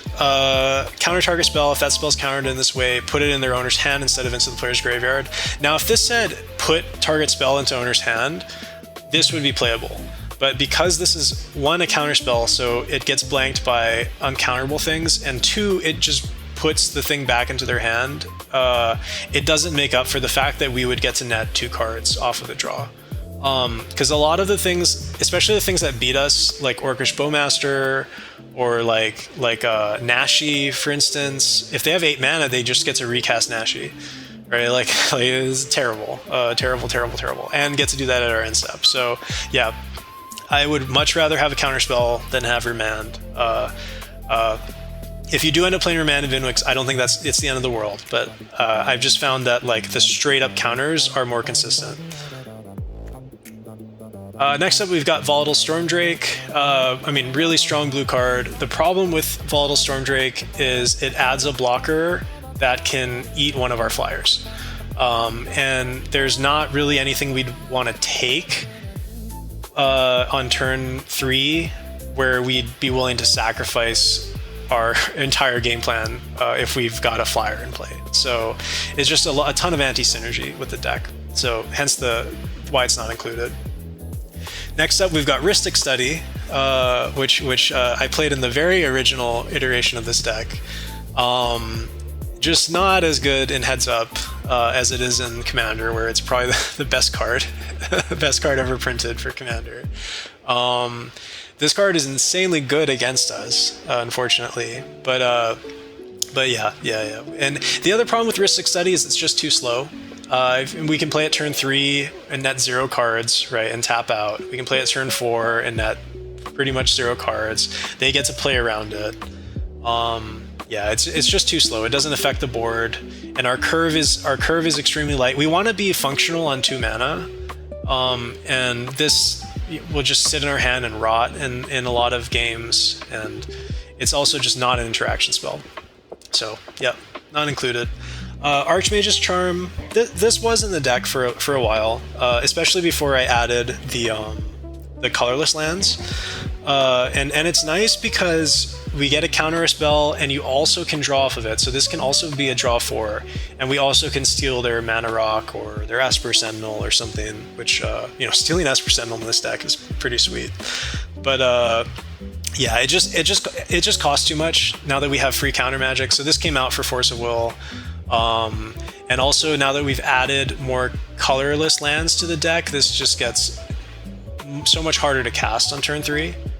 But yeah, card worth thinking about for inclusion. Next up, High Fate Trickster. I don't think there's Valley Flood Color. But anyway, we're not an EDH deck. We don't really need to have flash. Everything that needs flash has it, and everything else is a planeswalker or creature. So yeah, we're not trying to combo off. I do run flash enablers in my Commander Vnwxt, but that's because I run windfall effects. And if you want to stack windfall effects, it's really good to have an intermediate place in there where you can play out your mana rocks that you drew from the first windfall effect at instant speed. So I think, you know, if you're playing Commander Vnwxt, you might want to consider some of these effects, but for Brawl, like, it's fine. We don't need it. Next up, we have Homunculus Horde. This is a card I see in basically every online Vnwxt list. I think this is terrible. I think it's so bad. Like, this is so dirtily bracket 2, kind of whatever. Like, I mean, you're gonna make it like 1 and then 2 and then 4. Like, it's just so dirtily. The main problem with this card isn't the effect. Like, the effect's good. It's just that it costs 4. If this card costs 3 or costs 2 and it was a 1/1 or something, or even an 0/1 or something, I don't know, but like, it'd be so much more playable. But costing 4 for this effect, that's not gonna affect the board the turn it comes down, really is just pretty bad. Next up, we have Archmage Emeritus. Great card. The only problem, again, is it costs 4. If this costs... I mean, we play Windrider Wizard because Windrider Wizard can come down on turn 3. I think this card is borderline playable even at 4 mana. It's just... I just think it's cost a little bit too much, and we don't have the deck space to kind of dirtle around with a 4-drop. Next up, Enduring Curiosity. I just wanted to talk about these kinds of effects because the other way I see Vnwxt built is it plays a lot of like combat damage enabled draw. So like Coastal Piracy, things like that. Enduring Curiosity. I don't like those because they're just not consistent. I prefer to play the engine-based version of this because you can just kind of always keep stuff up. If you're ever in a position where you can't attack through, your deck is just screwed.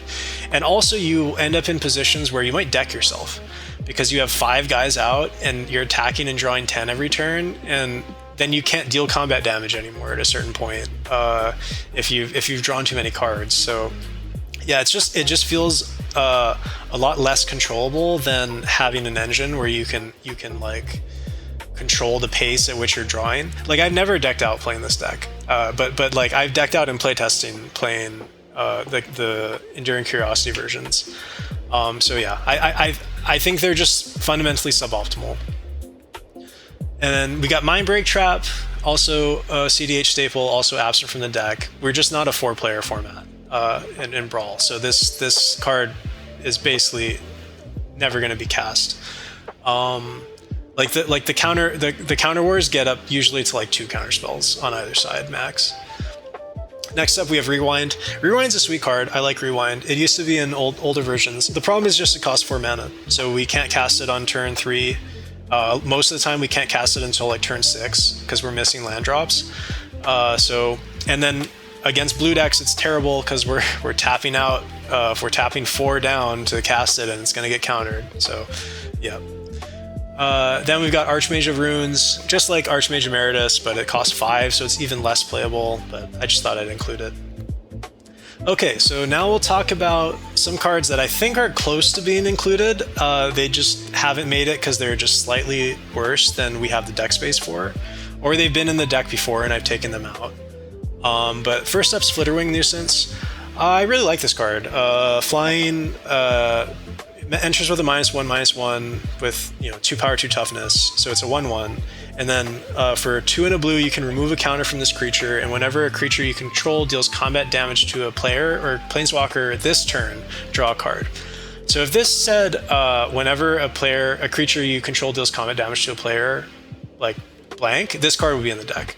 But the problem is it's only 1 turn, so at most we're gonna net maybe 4 cards off of this with Vnwxt in play, and it doesn't do anything else for us. So it really, in most games, 80% of games, it's going to be a vanilla 1/1, and that's just not strong enough to include.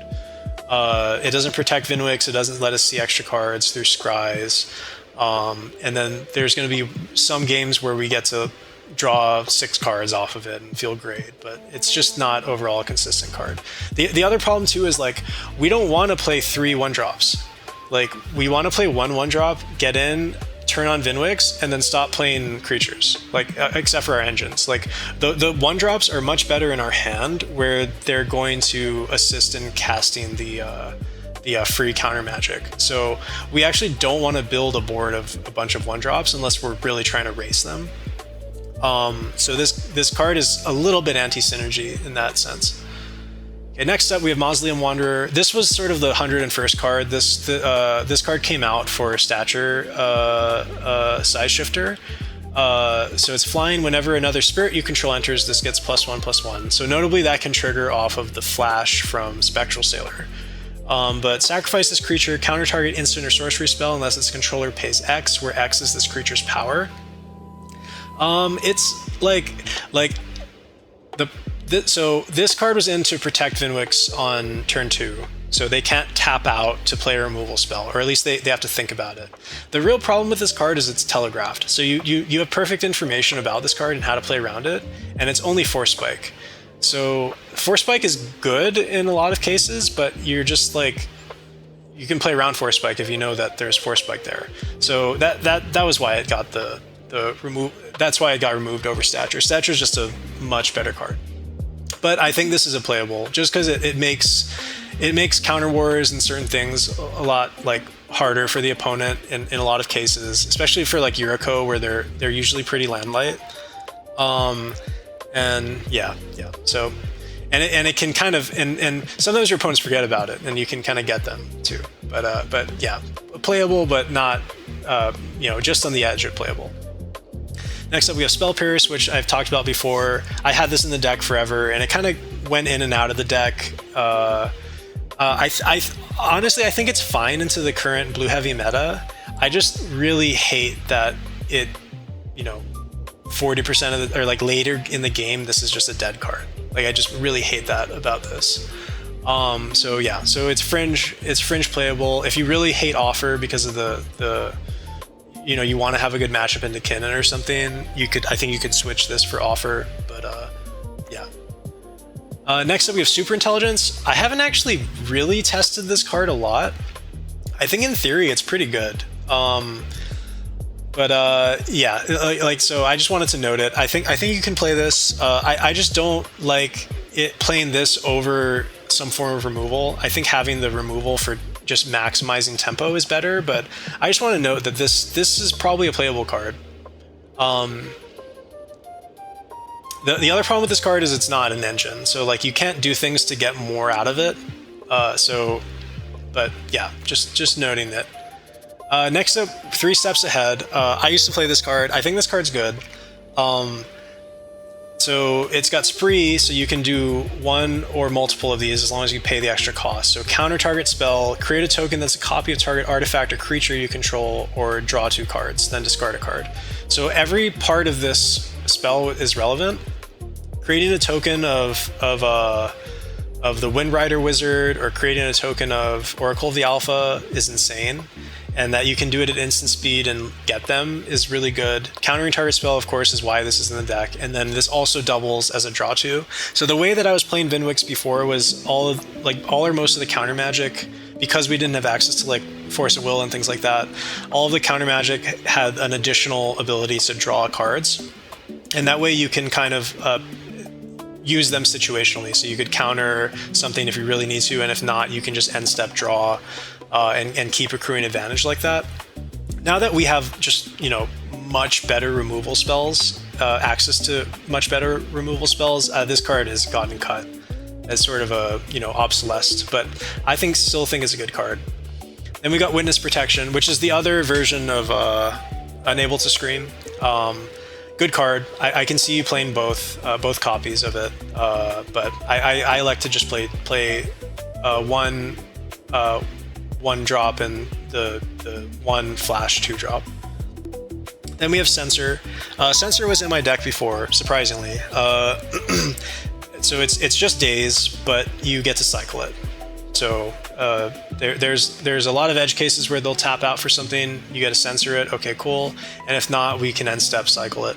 So same thing with Miscalculation, just a slightly better censor, but slightly more cycling cost. But yeah, so these 2 were in the deck before, and they've obviously gotten cut for the free removal or free counter. Then Mystic Subdual is the other flash enchanted creature loses all abilities. The Eaten by Piranhas is better because it turns it into a 1/1, whereas this just gives it -2 neg 0. So if you put this on, you know, a tally or something, you're still going to get hit in the face for 5 or whatever. So the other one's slightly better, but this card was in the deck for a while. Having flash on that effect is really strong. Then we've got Narset's Reversal. So Narset's Reversal was in the deck because you can do crazy things like on 2 mana you can commandeer their thing, and then Narset's Reversal to commandeer back, so you still have a second commandeer. You can also Narset's Reversal your time warp effects. It's just win more though, and in a vacuum it doesn't do anything by itself really. I mean, it can kind of put a card back into their hand, but yeah, I'd rather just have Counterspell. I don't want to give them that card back to still use against me. Next up we have Disallow. So Disallow is like, you know, that the top end of the curve for the activated or triggered ability. This was in the deck for a while too, but it got cut for the free interaction. You know, if the Strip Mine gets, you know, where it's the top of the meta, this would probably come back in. Although it's not really fast enough to really get Strip Mine, but the counter activate ability or trigger ability effect is just really strong. This just costs slightly too much. Next up we have Refute. Refute was in the deck, like, it just got cut for, I think I cut Refute for Springleaf Drum.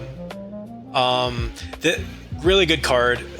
In our deck it's going to be a draw card, pretty much, counterspell draw card, or see 2 cards and keep one of them, which is just really strong, but it just costs a little bit too much. So yeah, it ended up getting cut. But I can see that this is a very playable card for Vnwxt. Next up we have Sleep. Surprisingly, this I think is playable. We play other semi-sleep effects, and this actually kind of buys 2 turns. The reason I don't play it is it doesn't actually buy 2 turns, and I'd rather have those cards be bounced with Aetherize, because then the opponent has to respend mana. It's just much stronger tempo. But that they don't untap on the next untap step is pretty good. So you know, if you're feeling like, oh, my aggro matchup is terrible or something, maybe you could consider Sleep. Like if you're playing Brawl, I don't think Sleep is good into the meta either, though. It's kind of the problem. Like the meta is much more control-y, so. Lastly, in the sort of considerings, we have Repeal. Repeal is kind of the same thing as Boomerang Basics, where you can bounce a Mox Amber and draw for free. But Repeal is worse because, you know, if you want to bounce their Italy or something, you have to pay 8 mana. So it's yeah, for that reason I cut it, but worth considering. Okay, next up we've got a whole bunch of things. I think I'll kind of briefly just go through these. Mystic Sanctuary can search for, you know, we could play Fetch Lands and play Mystic Sanctuary. I just think it's kind of too dirty. I also don't like that this will enter tapped a lot of the time because we just won't have the islands. So yeah, this got cut. Wizards class, we don't need the first part of this, and then we like don't want to spend 6 mana to get to the +1/+1 when we can just play profs. So not worth it. I see a lot of Vnwxt lists play Cloudfin Raptor. I just don't like it because it doesn't do anything. It's just a vanilla flyer, so we get no incremental advantage. Consigned to Memory, pretty close. If this was counter target triggered, activated and triggered, this would obviously be an auto include. It's just too niche, I think. Force Spike, I see a lot of Brawl lists playing Force Spike now. I think it's good. I just think we have access to much better things, and it's the same kind of thing as Daze, where like I'd rather play Counterspell than Force Spike. Next we have Honest Work.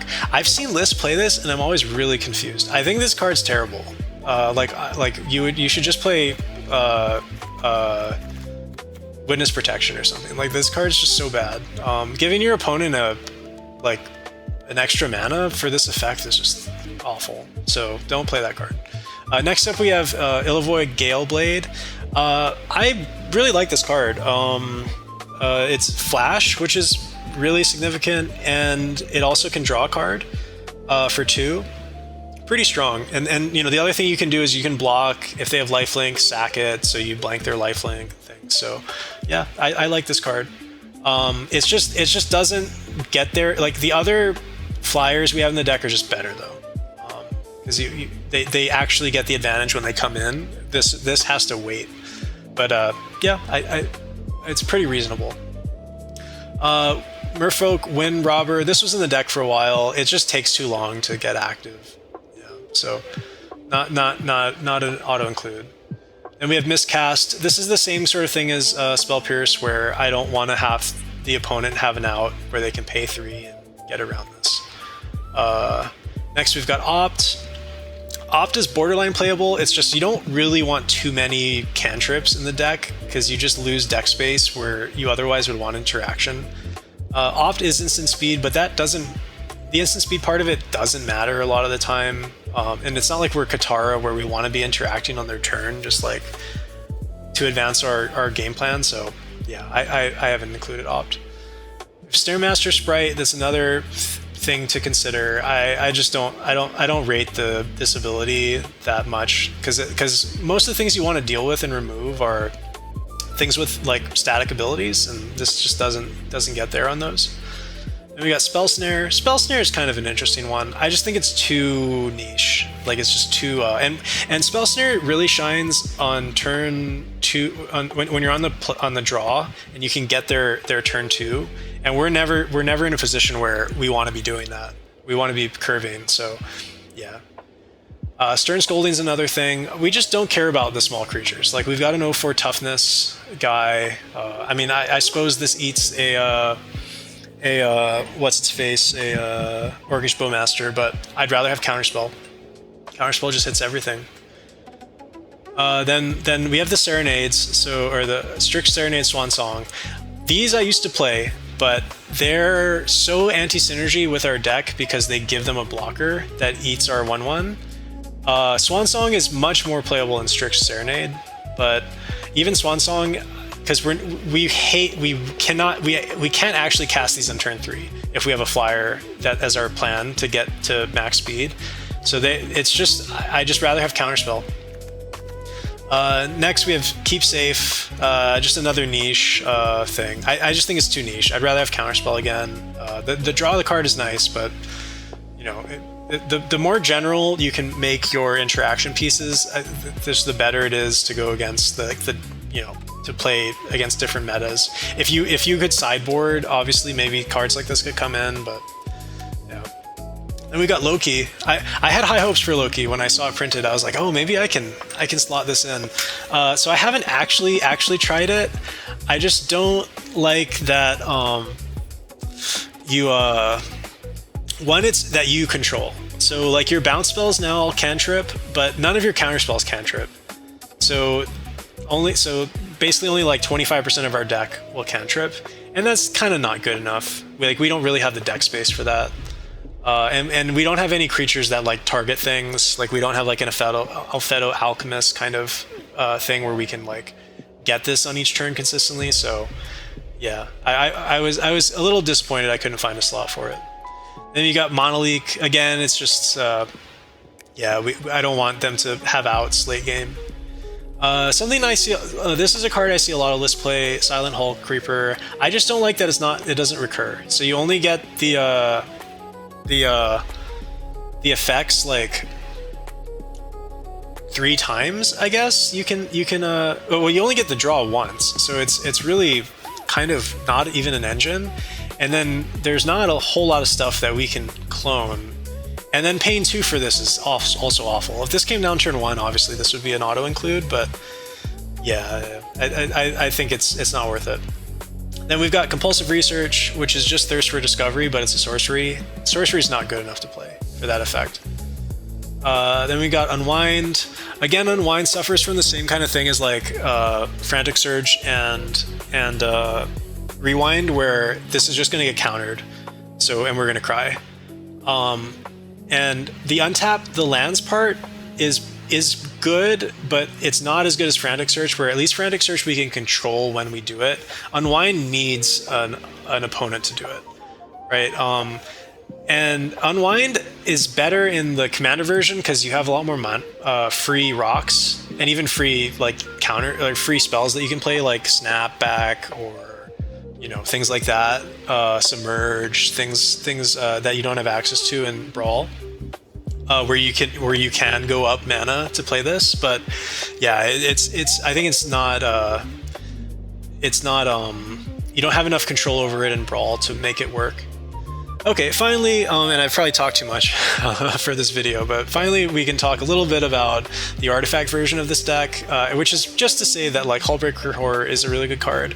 And the combo, right, is like you play Mox Opal, you tap it, you play another spell that costs 0, you bounce the Mox Opal, you replay it and bounce the 0 spell, and then you make infinite mana, and then you go to your Siren, or not Siren Storm Tamer, you go to your Spectral Sailor and you draw your deck. Or then you make infinite mana and you bounce the One Ring over and over again to draw out your deck. So that's kind of the idea of slotting the Hullbreaker Horror. You get this access to this infinite combo that like can deterministically win the game from there. It's just really hard to find enough, and you get to play Mox Opal, which is great. Like, it's one of the best cards ever printed. But like, I don't think there's enough artifacts to support it. I've been trying to make the list work, and it's just really hard. Like, I don't think it really gets there. You have Spyglass Siren, which can make an artifact. You have Hope of Jurispur, and then the Gingerbread guy. The Gingerbread guy gets walled a lot. You got Vexing Bauble, which can kind of be relevant a little bit, and then you're kind of forced to play Arcane Signet, which I don't think is good in this deck because 2 mana. It's just like, I'd much rather this be a counterspell or some piece of interaction. And you can also play Winter Moon. Winter Moon gets a lot of game. Like, I used to play Winter Moon just main deck in Vnwxt, and it just blows out a ton of whatchamacallit, a ton of decks like Nashi. I'm sure this blows out and stuff like that, but Winter Moon might be main deckable. But I also added more. Like, I used to just play only islands when I played Winter Moon, and now there's like a ton of other lands that would be sad if they can't untap. And then you also can play like Sword of Feast and Famine, Ideas, and Tezzeret and stuff in that list. But yeah, I think we would need Sol Ring, frankly, for this to be a good list. And I can't see them ever printing Sol Ring for Brawl. So, but yeah, worth considering. So anyway, yeah, that was the deck tech. If you have any questions, concerns, if you want to yell at me because I missed a card that obviously seems playable, like, feel free to leave a comment. And if you made it this far, thanks. Yeah, please like and subscribe. It really helps the channel out. Yeah, have a good day.